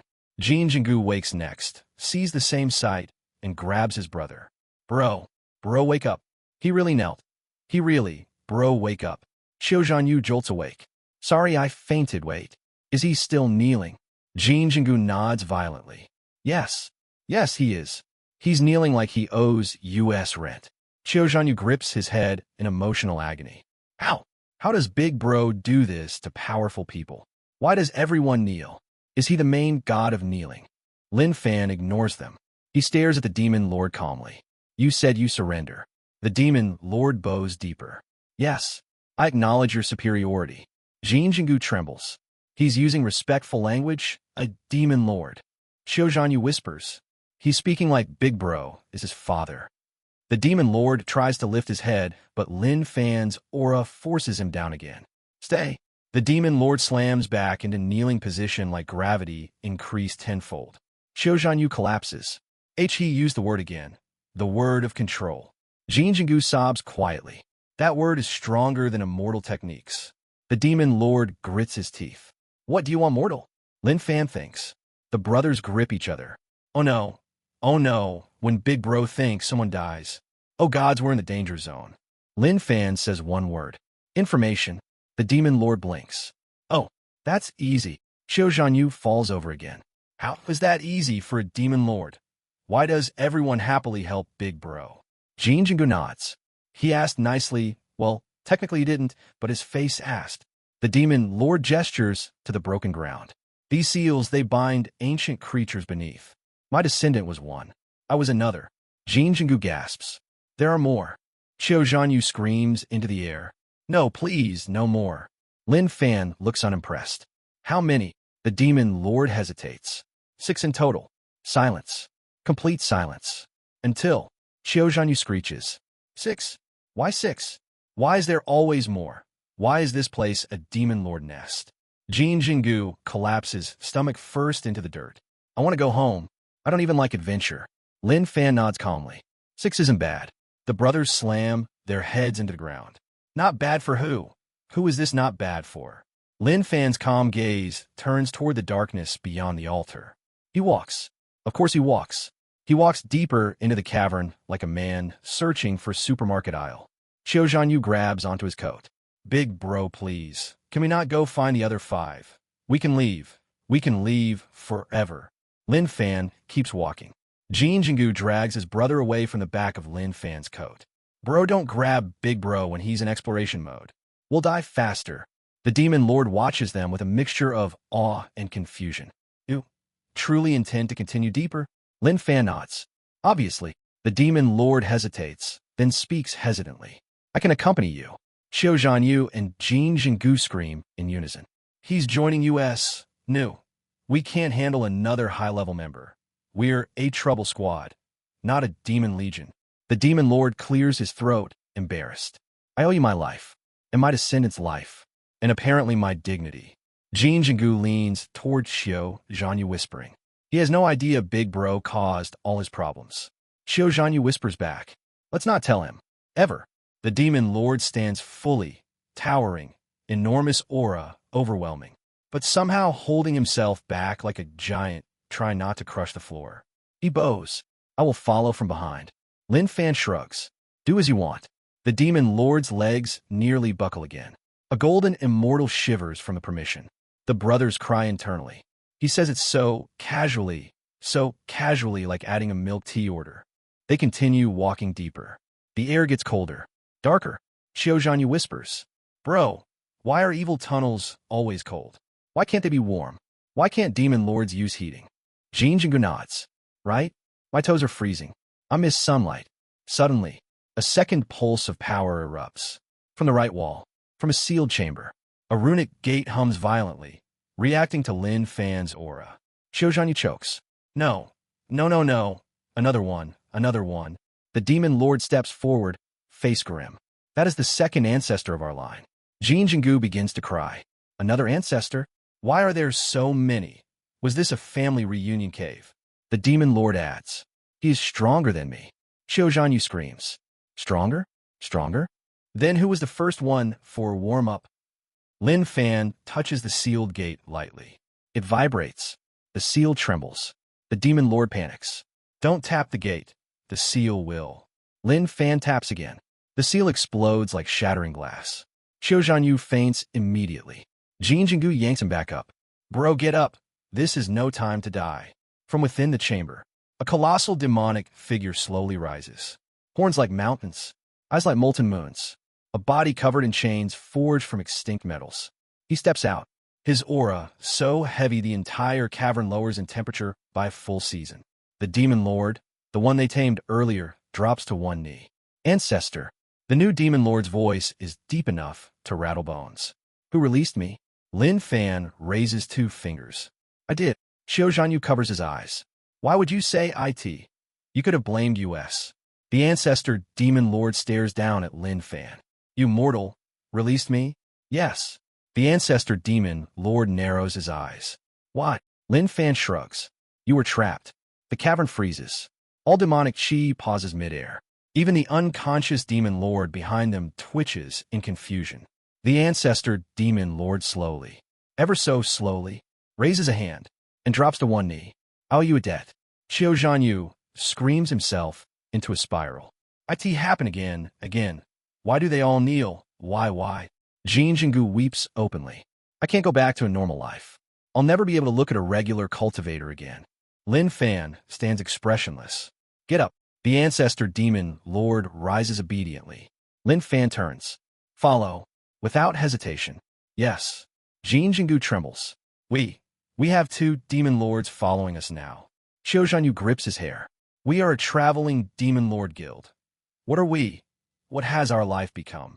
Lin Fan walks deeper, and all of them follow like ducklings behind a terrifying, emotionless mother goose. The cavern now looks like a demonic parade. In front, Lin Fan walking calmly. Behind him, 2 demon lords, one shaking with reverence, one traumatized by Bigra. Behind them, Xiao Zhanyu and Jin Jingu, tiptoeing like they're walking across a minefield. Xiao Zhanyu whispers, Bro, we're walking behind 2 demon lords. Jin Jingu, pale as a ghost. I feel like if I breathe too loudly, I'll die.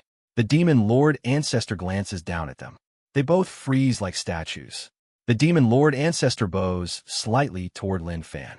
Lord, your followers seem fragile. Xiao Zhanyu squeaks. Who is fragile? I am just respecting hierarchy. Jin Jingu bows immediately. We are extremely fragile. Please don't touch us. Lin Fan continues forward without comment. The darkness deepens. A 3rd seal appears ahead, bigger than the last 2 combined, covered in jagged runes that pulse like the heartbeat of a planet. Xiao Zhanyu and Jin Jingu instantly sit down. No, nope, not doing this. We're done. We retire. The demon lord ancestor looks troubled. This seal is not one of ours. Jin Jingu opens one eye. Not one of yours. Then what is it? The ancestor demon lord says nothing at first. Then, this is a primordial seal. Xiao Zhanyu screams into the ceiling. Primordial? Why is there a primordial anything here? Jin Jingu grabs Lin Fan's sleeve. Big bro, please, we don't need to go further. Let's leave. Let's move. Let's go to a quiet village. Let's sell noodles. Lin Fan steps forward.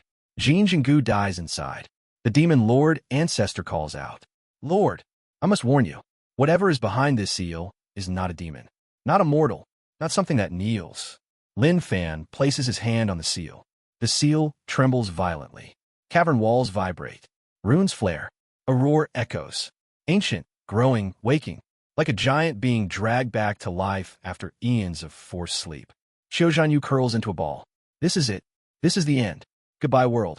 Goodbye, cultivation. Jin Jingu clings to a stalactite. My only regret is that I never got married. Lin Fan pushes slightly. The seal cracks. A rumble explodes outward. The entire mountain above shakes like it's being uprooted. The demon lord stagger. Xiao Zhanyu and Jin Jingu fly backward. Jin Jingu screams. Big bro, stop touching things. The earth can't handle you. A second push. Boom. The seal detonates like a dying star. The shockwave throws everyone backward, except Lin Fan. He stands in the dust cloud, clothes barely ruffled, and from the broken seal, steps are being made of pure shadow and gold. Not a demon, not a spirit, not a cultivator. Something ancient, something older than Tao, laws themselves. The brothers hide behind a rock immediately. Jin Jingu whispers, What is that? Xiao Zhanyu whispers back, Not our business. Let's go. Let's run. The shadowy being kneels, almost like it's testing its joints after millennia. Then it looks at Lin Fan. Its voice is like 100 layers of echoes overlapping. You released me. Lin Fan nods. Yes. Silence. The being stands fully, as tall as a mountain giant but lean. Golden cracks run along its body like broken porcelain. Eyes deep, ancient, hollow, yet not hostile. The demon lord ancestor shudders. That is not a living thing. Lin Fan tilts his head. Who are you? The being looks at him carefully, then speaks. Slowly, precisely.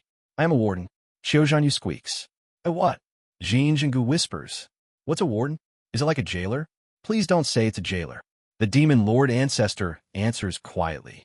A warden is a being created to guard something so dangerous, even gods do not approach it.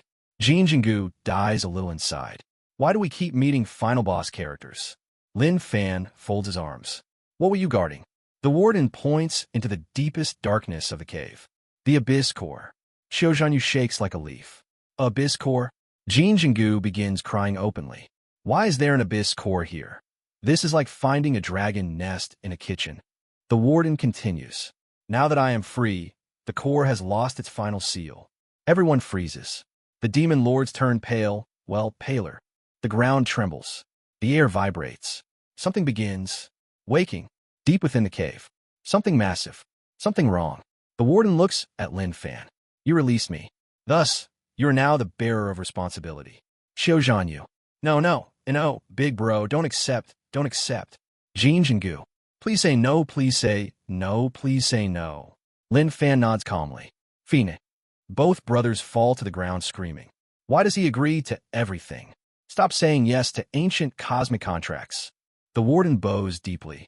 Then I shall serve you until the core is resolved. The demon lords fall silent. 2 demon lords. 1 ancient warden. All of them following one man. Jin Jingu whispers in horror. Bro, we become a faction. Xiao Zhanyu nods tearfully. A large, dangerous faction, led by someone who doesn't even care. The warden speaks. The core awakens. Prepare yourself. From deep within the absolute darkness, a low rumble shakes the air, heavy enough to distort sight. A second rumble follows. Then something begins crawling upward. Huge, slow, primordial. Every demon lord tenses. The warden's eyes narrow. Xiao Zhanyu and Jin Jingu faint on top of each other. Lin Fan simply adjusts his sleeves. Let's go.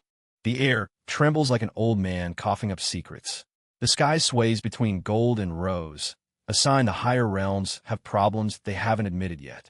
And walking casually through it all, like he owns the whole domain, is Lin Fan. Behind him trail Xiao Zhanyu and Jin Jingu, their faces stiff with the universal expression of we regret everything as they hop between rocks like 2 chubby raccoons following a tiger. Xiao Zhanyu whispers, Bro, this place feels too high level for us. Jin Jingu nods rapidly. We shouldn't even be breathing here. I feel like the air is judging me. Lin Fan ignores them both. He's focused on the path ahead, a shimmering bridge of light that stretches into the horizon like a challenge, the kind that would make ordinary cultivators sweat through their robes. Lin Fan steps onto it without hesitation. The bridge hums. The sky brightens. A pressure falls. Heavy, divine, the kind that usually squashes cultivators flatter than pancakes. Xiao Zhanyu and Jin Jingu immediately collapse. Yuwa, it's heaven pressure. My ankles turned into pudding. Lin Fan stands perfectly still. The pressure bends around him like embarrassed wind. Xiao Zhanyu gasps. Bro, he didn't even flinch. Jin Jingu sniffles. Of course not. His body is made of arrogance and plot armor. But the bridge isn't the only problem. A figure approaches from the horizon, clad in flowing robes, a sword at his waist, and an expression that screams, I take myself too seriously. He lands softly in front of Lin Fan, hair fluttering dramatically despite zero wind. Traveler, he says with a proud, authoritative voice, you stand at the threshold of the celestial ladder. Only those with permission or proven divine heritage may pass. Lin Fan, okay. The man's eyebrow twitches. You misunderstand. This is not a path open to mortals. Only, Lin Fan walks past him. Just walks. Right past. The man's jaw drops. Xiao Zhanyu screams from behind. Big bro, wait. The guard is right there. Jin Jingu shakes violently. He's gonna hit us. He's gonna hit us. The heavenly guard gasps. You dare. Ignore me. Lin Fan turns around. Who are you? The man nearly implodes. I am Yao Shun, he shouts, striking a pose that clearly took him years of rehearsal. Third-ranked celestial guardian of the Heaven's Passage, descendant of the Heavenly Sword Emperor, chosen by fate, bearer of Lin Fan. Okay. The man stops mid-monologue. He looks like someone just unplugged him. Xiao Zhanyu whispers to Jin Jingu. He did it again. He okayed him. Jin Jingu nods with sympathy. That man's ego just died instantly. Yao Shun, shaking with rage and embarrassment, draws his sword. You arrogant mortal. You think you can walk into the upper heavens without my permission? I'll teach you. Lin Fan lifts a single finger. Yao Shun freezes. Completely. His sword stops mid-draw. His body locks. His aura collapses. His pose freezes like a statue that never got finished. Xiao Zhanyu gasps. He locked a celestial guardian with one finger. Jin Jingu sobs. Big Bro is allergic to authority. Lin Fan doesn't bother finishing the fight. He just walks. Like Yao Shan is a lamppost, he politely decided to stop acknowledging. Xiao Zhanyu and Jin Jinggu drag themselves across the heavenly bridge, trembling but committed. Behind them, Yao Shan collapses as the invisible force disappears. He gasps for breath, eyes shaking. Was that power? He looks at Lin Fan's back. Then he does the one thing nobody expects. He kneels. Please, teach me. Xiao Zhanyu chokes on air. He kneeled. Another one. Big Bro's kneeling collection is growing. Jin Jinggu sighs deeply. It's not a collection, bro. It's a disease. Lin Fan doesn't react. He simply keeps walking. The celestial ladder ahead twists upward, its final arch disappearing into floating realms where clouds glow like lanterns and runes drift like fireflies. But something else waits there. A figure, sitting on the last step, drinking tea calmly, wearing a white robe embroidered with constellations. Not hostile, not friendly, just there. Xiao Zhanyu freezes. Bro, who is that? Jin Jinggu squints. He looks too relaxed. I don't trust relaxed people. Lin Fan approaches. The man lifts his eyes. They glimmer with star patterns. Ancient, knowledgeable, a little bored. You, he says softly, are not supposed to be here. Lin Fan stops. Move. The man smiles faintly. You are bold. Lin Fan, I'm walking. The man lifts a hand. Time stops. Wind pauses. The brothers freeze mid-step, mid-breathe, mid-scream. But Lin Fan keeps walking, unaffected. The man's eyes widen. Impossible. Lin Fan places a hand on the man's teacup. The tea evaporates silently. The cup cracks. Time resumes instantly, throwing Xiao Zhanyu and Jin Jinggu face first onto the stairs. The man stands up slowly. You are beyond this realm. Lin Fan shrugs. Move. The man bows. Not dramatically, not theatrically, just a simple, respectful bow. As you wish. And he steps aside. Xiao Zhanyu flops onto the ground. No way. No way, the big guy just moved. Jin Jinggu whispers. Bro, I think Big Bro Lin Fan might actually be the final boss of the heavens. Lin Fan doesn't hear them. Or maybe he does. He doesn't care. He continues upward. Each step shines. Each one hums. Each one tests souls. Xiao Zhanyu and Jin Jinggu crawl behind him like two dying turtles. At the top, the gates appear. Massive golden doors carved with swirling dragons. The entrance to the upper celestial realm. Lin Fan pushes the doors open. And on the other side, a massive celestial battlefield. Warriors frozen mid-fight. Immortal spears stuck in the air. Lightning paused mid-crack. Thousands of heavenly soldiers suspended in a moment of time. Lin Fan steps in, and everything starts moving again. Time resumes. Lightning cracks. Spears fly. Warriors shout. All eyes turn toward him. All momentum halts. Xiao Zhanyu screams. Oh God, it's a whole army. Jin Jinggu cries. Please no, no more, no more. A celestial general turns toward Lin Fan. His armor gleams like a miniature sun. His halo burns with power. His aura floods the realm. He raises his halberd. Stranger, you have entered the battlefield of the fifth heaven without permission. State your purpose. Lin Fan looks at him. I'm walking. Silence. The entire celestial army stares. The general blinks. You're what? Lin Fan points forward. I'm walking. Move. Xiao Zhanyu collapses. He said it too, an entire army. Jin Jinggu cries into the ground. We're going to die, stylishly. But the general, despite being a peak expert of the fifth heaven, feels something. A pressure. A silence. A force that doesn't flex, but erases all comparison. He lowers his halberd. Kneels. An entire army follows. Over 10,000 heavenly warriors kneel in perfect synchronization. We greet the honored one. Xiao Zhanyu screams, so loudly his soul nearly exits his body. Why do they keep kneeling? Why? Lin Fan steps past the kneeling army calmly, like he expected nothing less. He walks deeper into the fifth heaven, and something massive, something ancient, something from the next arc, begins to stir. 10,000 heavenly soldiers kneel as Lin Fan strolls past them like it's a scenic park instead of a divine war zone. Behind him, Xiao Zhanyu and Jin Jinggu crawl forward on their elbows, whispering at each other like panicked crabs. Xiao Zhanyu. Bro, they all knelt. All of them. Jin Jinggu. I didn't even kneel on my own ancestors' memorial. This is too much pressure. The celestial general, still kneeling, peeks up nervously. Honored one. Please forgive our earlier misunderstanding. We did not recognize your exalted presence. Lin Fan walks by without acknowledging him. The general chokes on his own dignity. Xiao Zhanyu pokes Jin Jingu. Bro. Big bro just ignored a general. Jin Jingu nods. That general is never recovering emotionally. But the peaceful kneeling moment lasts exactly 3 seconds. A tremor shakes the center of the battlefield. Everything turns. Cold. Very cold. The sky dims. The clouds split. The ground cracks. Jin Jingu screeches. No, no, no. That's the sound of new problems. Xiao Zhanyu hugs him. I just got used to 2 demon lords and a warden. Please don't add more. Then, a pillar of black and gold aura erupts from the center of the battlefield. The celestial general gasps in terror. A set formation. Set. And oh, wait, stop. Everyone do not set formation. We do not wish to offend the honored one. The army freezes in place. They stand like statues, each terrified of accidentally entering battle stance and offending Lin Fan, the unexpected new apex predator of the 5th heaven. Lin Fan stops walking. He looks toward the epicenter of the eruption. A second tremor follows. The land warps. A crack opens in the sky. Xiao Zhanyu whispers in horror. Bro, that looks like a pocket dimension trying to escape. Jin Jingu. I don't want it to escape. I don't want anything to escape anymore. The black gold aura tightens, focuses, compresses, until a tall silhouette steps out from the rift. Armor black as night, hair like molten starlight, eyes burning with celestial wrath. A man.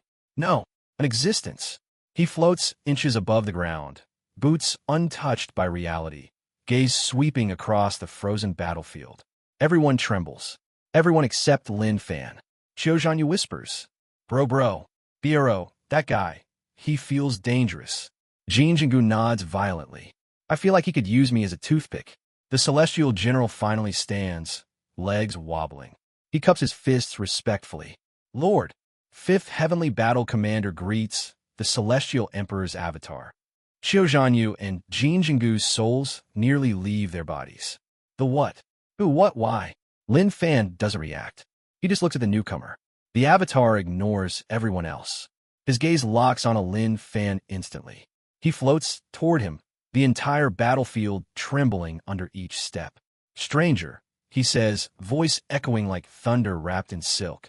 You are not of this heaven, and yet, your presence shakes my domain. Xiao Zhanyu covers his mouth. He notices Big Bro's aura instantly. Jin Jingu whispers. Finally, someone with the right amount of survival instinct. The avatar stands several steps away from Lin Fan. He raises his hand. Remove your concealments. Reveal your true realm. Only then may we speak as equals. Lin Fan, I don't have concealments. The avatar freezes. The battlefield freezes. Even the wind freezes. Jin Jingu collapses headfirst into the divine soil. He said it again. He said IT. Why does he say things that sound like insults and facts at the same time? The avatar stares. You have no concealments? Lin Fan nods. Correct. The avatar's eye twitches. You are a true immortal. Lin Fan nods again. Yes. The avatar falls silent. His expression passes through 6 stages.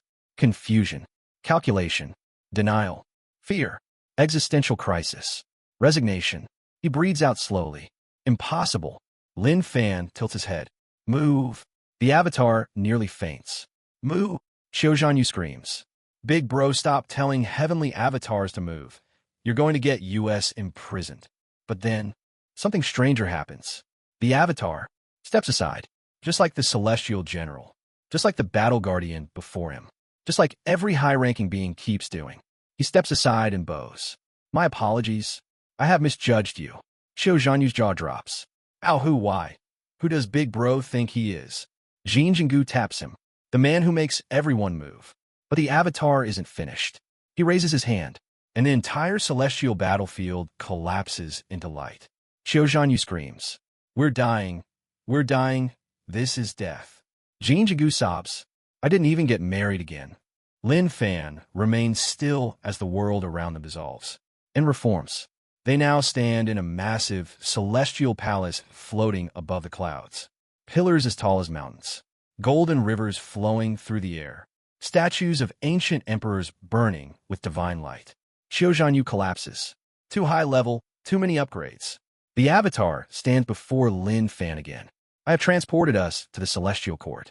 If you intend to walk the fifth heaven freely, you must receive permission from the Emperor himself. Lin Fan. No. The Avatar chokes. The palace trembles. A divine guard drops his spear from shock. Jin Jingu screams into his hands. Big bro, please stop saying no to gods. The Avatar's voice cracks. No? No. Do you even know who the Celestial Emperor is? Lin Fan shrugs. Annoying. The Avatar coughs blood. He actually coughs blood.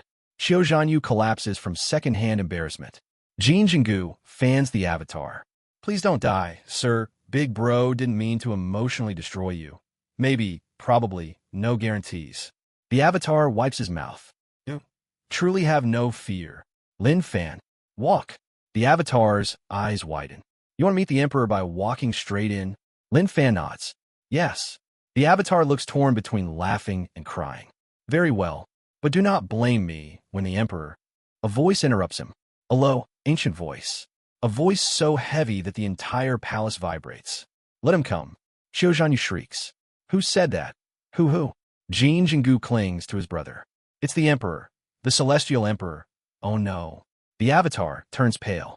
He heard us. He heard everything. The massive golden doors at the far end of the palace slam open. A presence steps through. A presence that makes the sky bow. The Celestial Emperor himself. He stops before Lin Fan, and the first words he speaks are not what anyone expects. Not the Avatar. Not the brothers. Not even the palace guards. The Emperor looks directly at Lin Fan and says, You, Lin Fan, Joe. The Emperor's aura collapses. He takes a step back. You, how are you here? Xiao Zhanyu slaps Jin Jingu. Bro. The Emperor knows Big Bro. Jin Jingu cries. How does he know Big Bro? Why does everyone know Big Bro? What is his backstory? The Emperor raises his trembling hand. You shouldn't exist here. Your presence disrupts the heavenly order. Lin Fan blinks. Move. The Emperor freezes. Then, he moves aside, just like everyone else. Jin Jingu faints. Xiao Zhanyu faints on top of him. The Avatar screams internally. Lin Fan walks toward the far end of the palace, and something unimaginably dangerous begins to awaken beneath the Celestial Court. The Celestial Palace is silent. Too silent. Even the floating rivers of gold seem to pause as Lin Fan walks past the Celestial Emperor like he just stepped around a mildly tall shrub. Behind him, Xiao Zhanyu and Jin Jingu lie unconscious on the ground like two decorative rugs someone left out in the rain. The Celestial Emperor is still standing there, pupils trembling, feeling spiritually mugged. The Avatar stands beside him, gripping his halberd with shaking hands. Why, Your Majesty? Why did you move? The Emperor doesn't answer immediately. He's too busy staring at Lin Fan's back the same way a history teacher stares at a student who somehow invented a brand new war crime. Finally, because he told me to, the Avatar drops his halberd. A palace guard collapses. Another guard cries. Xiao Zhanyu wakes up just long enough to scream, No more, and passes out again. Jin Jingu faintly whispers, Big Bro is the Emperor's boss. Lin Fan doesn't look back. He walks straight toward the inner sanctum of the heavenly court. Huge, celestial pillars stretch upward like pillars holding up the sky. Illusory dragons drift around the roof like living murals. Golden inscriptions glow beneath every step. This is the heart of heaven, a place only the Emperor may tread. Lin Fan walks there anyway. The Emperor swallows hard. Stop him. The Avatar flinches. Your Majesty, he told you to move? What am I supposed to do? The Emperor hates that this is a valid point, but he steels himself and marches forward. Stranger, he calls out, you cannot set foot beyond that gate. Beyond lies the heavenly nexus. If you disrupt it, the entire fifth heaven will collapse. Lin Fan stops, turns his head slightly. You're noisy. The Emperor's soul leaves his body for a second. The Avatar whispers, horrified. Did he just noisy the Emperor? The Emperor trembles. You dare speak. Lin Fan raises one hand. The Emperor stops mid-sentence. Not physically frozen. He just loses the ability to speak for a second, like someone unplugged his authority for maintenance. The Emperor wheezes. Impossible. Lin Fan lowers his hand.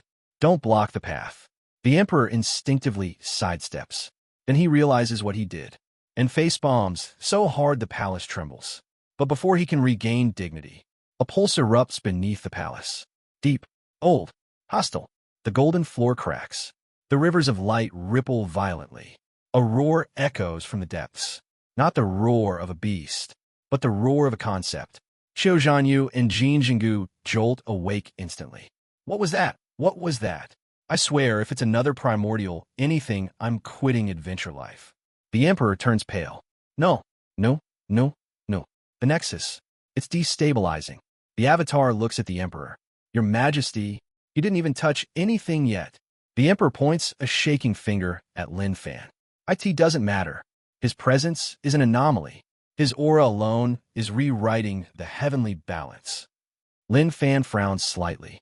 Your place is fragile. The Emperor nearly faints. Fragile. This is the fifth heaven, structured by 10,000 divine formations, forged by ancient emperors. What do you mean fragile? Lin Fan. Too easy to break. Xiao Zhanyu hides behind a pillar. Bro, he's insulting the world's infrastructure. Jin Jingu cries. This is not how immortals talk. How are we surviving this arc? The Nexus, the massive crystal heart beneath the palace, begins to glow inside the crack. Lines of golden script break apart like snapping bones. The Emperor panics. No, no. If the Nexus breaks, the fifth heaven will collapse into the fourth, and the lower realms will get dragged too. The Avatar screams. Your Majesty, the barrier is thinning. The Emperor points at Lin Fan. This is your fault. Your existence is destabilizing the region. Xiao Zhanyu points at Lin Fan too. This time I agree. This is definitely Big Bro's fault. Jin Jingu points too. For once it's not a misunderstanding. He is breaking reality. Lin Fan lifts a brow. Annoying. He walks toward the cracked Nexus. The Emperor rushes to stop him. Wait, don't touch it. It will explode. Lin Fan places his hand on it. A second passes. A third. The Nexus stops trembling. Stops screaming. Stops shattering. The cracks heal themselves around his palm. Light intensifies. Stabilizes. Deepens. Suddenly the entire celestial court quiets. The Emperor's mouth falls open. He stabilized it? Xiao Zhanyu gasps. Big Bro fixed it. Jin Jingu screams. Big Bro can fix the heavens. Oh no, oh no. That means they'll ask for favors. Run, run. The Emperor tries to regain his composure. He folds his hands and coughs politely. Ahem. Why, young friend? Your cultivation seems extraordinary. Perhaps we began on the wrong. Lin Fan removes his hand. The Nexus emits a soft hum, then instantly destabilizes again. The Emperor, put your hand back. Put it back. Put it back. Don't remove it, you crazy monster. Lin Fan sighs, places his hand back. Stabilized. Removes hand. Chaos. Places hand. Stabilized. Xiao Zhanyu and Jin Jingu stare in awe. Bro, he's a walking heavenly patch update. Big Bro is literally the only thing holding the realm together. The Emperor clutches his head. This is absurd. The fifth heaven relies on him. Lin Fan glances at the Emperor. You fix it. I can't fix it. You broke it. Lin Fan shrugs. Not my fault. The Emperor coughs blood again. But then, something even worse happens. A second voice echoes from below the Nexus. A voice dripping with malice. So this is the one who disturbed my slumber. Jin Jingu shakes uncontrollably. Whose slumber did we disturb? Xiao Zhanyu shrieks. Why does everyone live under floors? Can't dangerous things live in trees? The Emperor's face drains of color. No, no, it's him, the suppressed Emperor. Jin Jingu screams. That name is illegal. Xiao Zhanyu screams louder. Why would you suppress an emperor and leave him under the palace? Who does that? The Emperor screams back. I didn't suppress him. The first celestial emperor did. The floor rips open beneath the Nexus. A giant hand, ethereal, golden, covered in ancient runes, grabs the edge of the crater. A face rises, half shadow, half light, eyes glowing with ancient rage. 5,000 years. He growls. An immortal lets me loose? Lin Fan looks down at him. Not mortal. The suppressed emperor glares. Arrogant. Lin Fan raises a hand. The suppressed emperor stops, rising. His eyes widen. He tries to move. He cannot. Impossible. The emperor, watching from the side, realizes something horrifying. His suppression rune isn't stopping him. He swallows. You are. Qiu Zhanyu and Jin Jingu faint instantly. Lin Fan stands over the pit. Stay. The suppressed emperor slams back into the prison like someone just pushed his forehead. The stone closes over him. Silence. The emperor collapses into a sitting position. Why, you subdued him. With a word. Lin Fan dusts his hand. Annoying. Jin Jingu and Qiu Zhanyu wake up just long enough to scream. We can't handle this arc. The celestial court feels like it's holding its breath. The nexus hums quietly, stable only as long as Lin Fan keeps one hand near it, like a cosmic baby that stops crying only when held by one specific parent.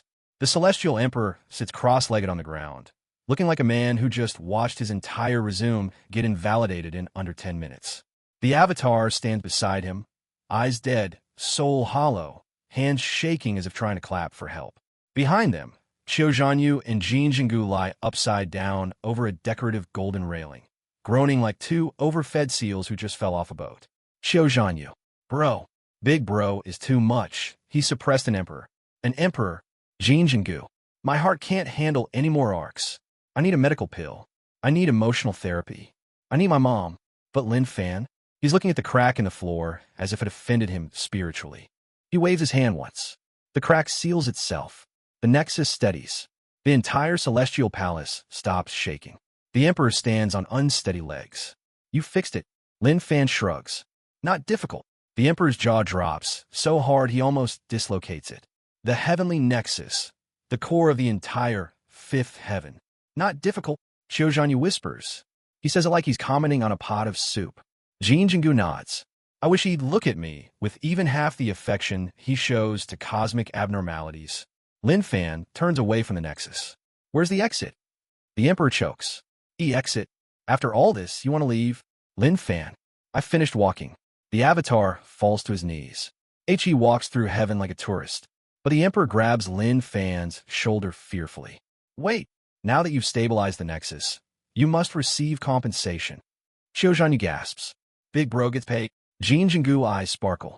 Maybe in pills or treasure or money. Lin Fan. I don't need compensation. All three. Emperor, Avatar, brothers collapse simultaneously. The Emperor stares at him with trembling eyes.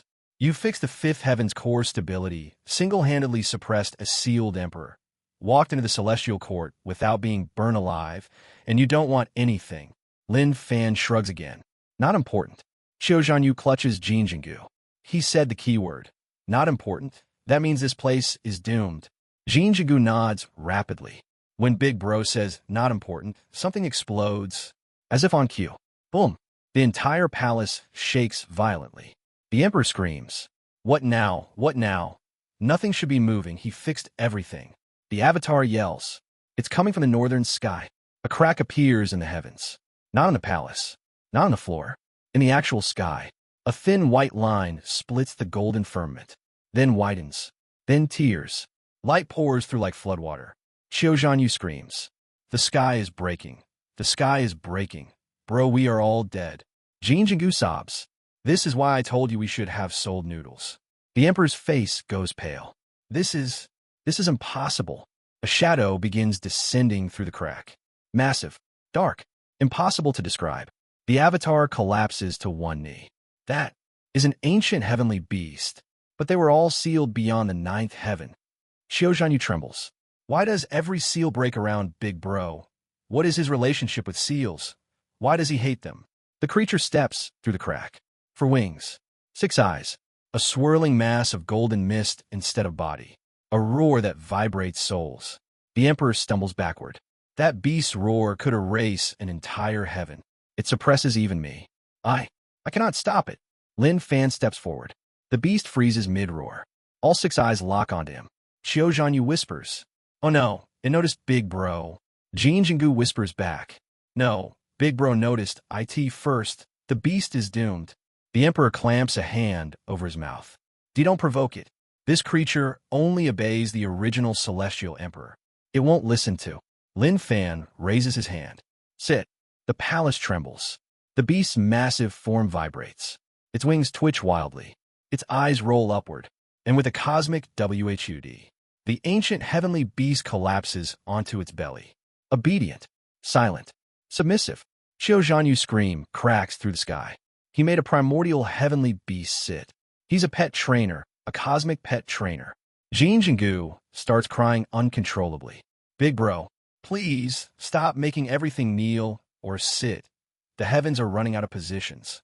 The emperor clutches his chest. That beast, obeyed, a true immortal? This violates every known heavenly law. Lin Fan pats the beast casually, like it's a dog he borrowed from the universe. Good. The beast lets out a soft whimper. The avatar faints. Xiao Zhanyu claps a hand over his mouth. He patted it. He patted it. Like it's a puppy. Jin Jingu collapses. I cannot continue living in a universe where Big Bro is normal. Lin Fan turns to the Emperor. You're done. The Emperor squeaks. Done with what? Lin Fan. Your heaven is noisy. The Emperor falls to the floor, grieving. I can't fix noise. What do you want me to do? Kick out the sky. Lin Fan turns away. Move. The Emperor scrambles aside, tripping on his own robes.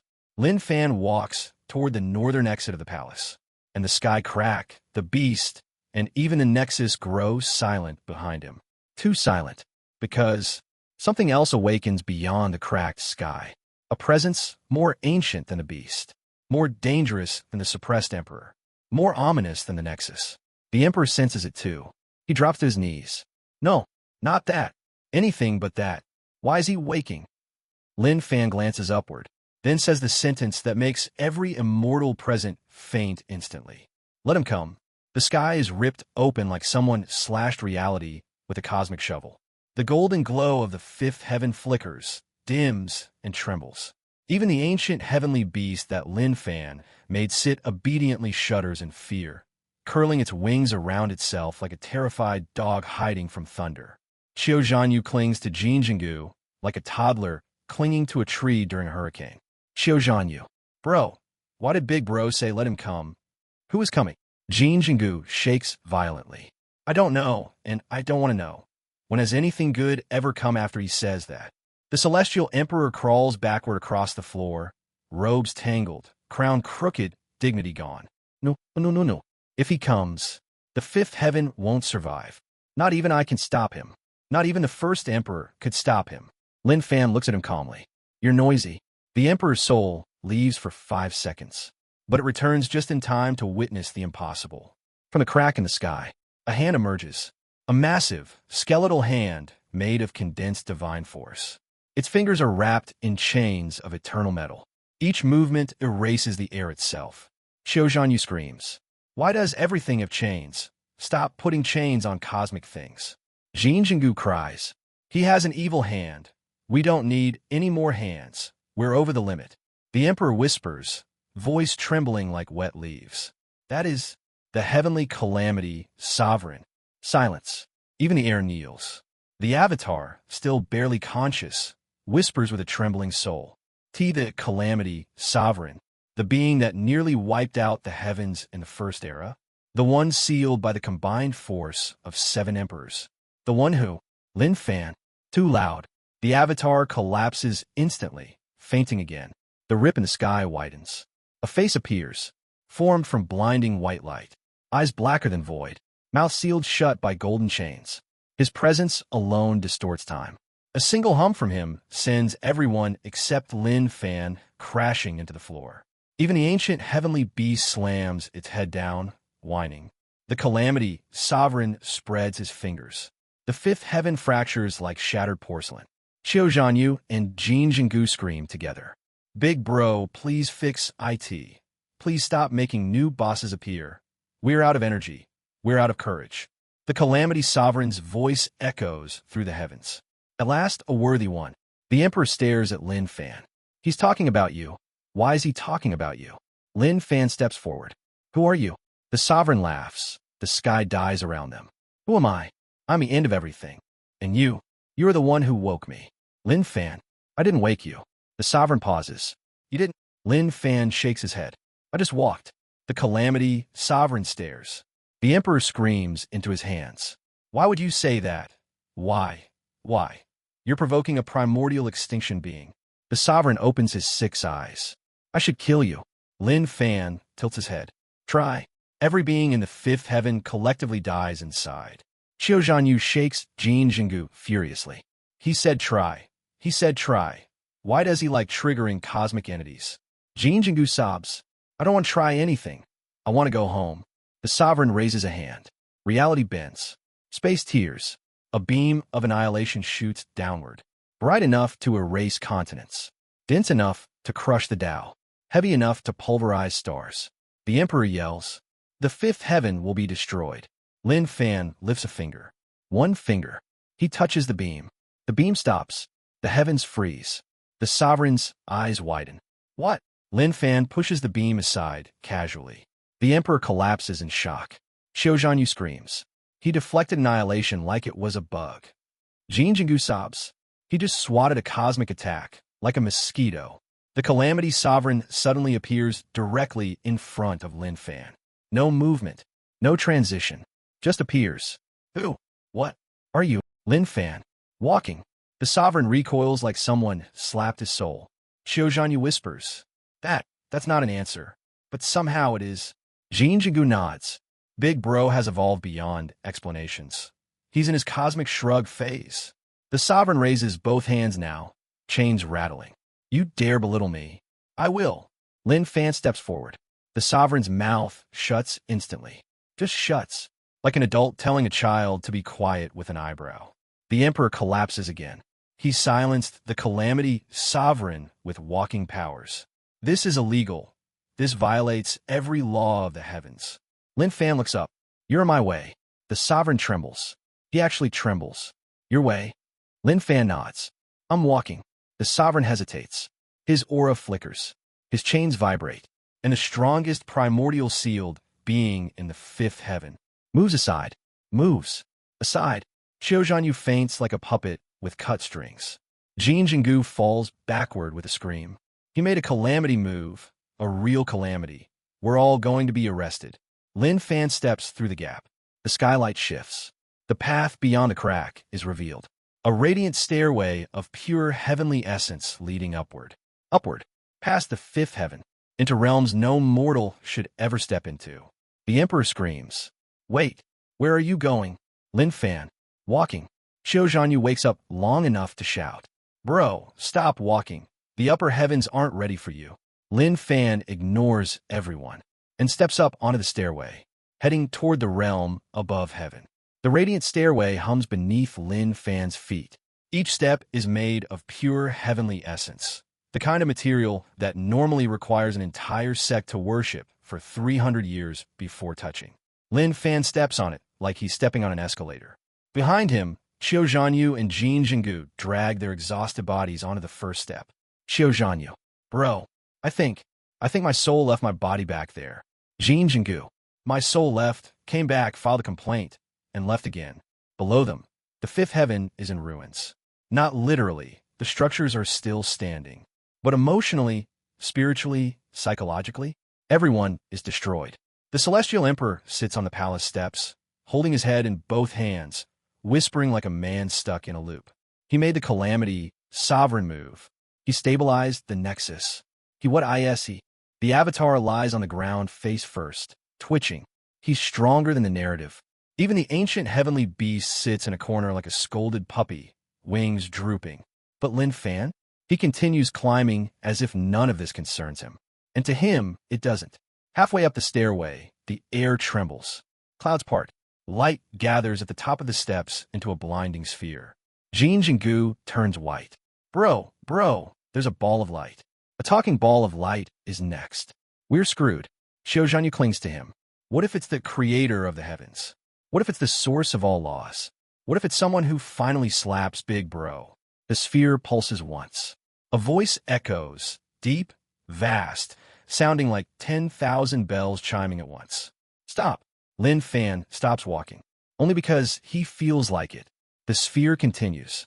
Mortal, you have stepped where no mortal should tread. Lin Fan, I'm walking. The sphere flickers, as if offended. This is the gate to the upper celestial domain, a place forbidden to all beings below the rank of ancient emperor. Lin Fan, move. Silence. Absolute silence. The sphere trembles. You mocked the fifth heaven. You defied the heavenly court. You suppressed the Calamity Sovereign. And now you command me to move. Lin Fan nods. Yes. The sphere dims for a moment, then brightens, then pulses violently. You, flaw of creation. You are a disruption of the divine order. You. Lin Fan raises a hand. A single finger. The sphere of heavenly will slams downward like it was hit by a divine mallet. Xiao Zhanyu screams. He just flicked the sky's will. Jin Jingu sobs. He's not fighting things anymore. He's disciplining the heavens. The sphere wobbles, stunned. What are you? Lin Fan. Walking. The sphere groans. Yes. Heavenly will groans, like it's dealing with a stubborn child in an adult body. The upper celestial domain cannot allow your existence. Lin Fan. Move. The sphere shudders. I cannot. Lin Fan steps forward. The stair beneath his foot glows brighter. The sphere flickers. The clouds ripple outward. The heavens vibrate. Stop. Lin Fan takes another step. Stop. Lin Fan takes another. Stop, stop, stop, stop. Lin Fan reaches out, touches the sphere lightly with one fingertip. The entire sky folds, not breaks, not explodes, not collapses. It folds, like someone gently bent a sheet of divine paper. Xiao Zhanyu wheezes. Bro, he's folding dimensions. He's folding dimensions like handkerchiefs. Jin Jingu covers his face. I can't watch. The heavens failed their saving throw. The sphere sputters weakly. Please stop touching reality. Lin Fan lowers his hand. The sphere deflates in relief. But Lin Fan still looks annoyed. You're in the way. The sphere dims sadly. Then, it moves aside, slides to the left like a defeated teacher allowing a student to retake the exam because it's not worth the argument. Xiao Zhanyu and Jin Jingu stare. Jaw open. Heart shattered. Brain offline. The stairway clears. The path to the upper domain opens. But the sphere speaks again, softly this time. If you enter, you will encounter him. Xiao Zhanyu squeaks. Who is him? Why does every arc end with a capitalized him? Jin Jingu hugs the stair. Stop adding new bosses. The folder is full. Lin Fan raises an eyebrow. Him. The sphere trembles. The first heaven's will. Xiao Zhanyu screams. We can't fight a will. We can't fight a person. Now, we're fighting a sentient rulebook. Jin Jingu sobs into his sleeves. Big bro, I love you, but please stop fighting metaphysical authorities. The sphere continues. He is the one who watches all heavens, the one who judges all beings, the one who decides fate. Lin Fan walks past. Annoying. The sphere dims like it just got scolded by its landlord. As Lin Fan climbs the final step, the stair glows. The clouds part. A golden gateway opens. A realm beyond realms reveals itself. No sky, no ground, just endless light and swirling laws. A throne stands in the center. Empty, or so it seems. Xiao Zhanyu hides behind Jin Jingu. Bro, is that the place where destiny sits? Jin Jingu shakes. I think Big Bro is about to punch fate. A voice echoes from the throne. Not loud, not angry, not cosmic, just soft, almost curious. You came. Lin Fan steps into the new realm, expression unchanged. Move. The realm trembles. The brothers faint. The first heavens will sigh softly. Very well. And a throne lights up. The arc ends with Lin Fan stepping directly into the heart of destiny.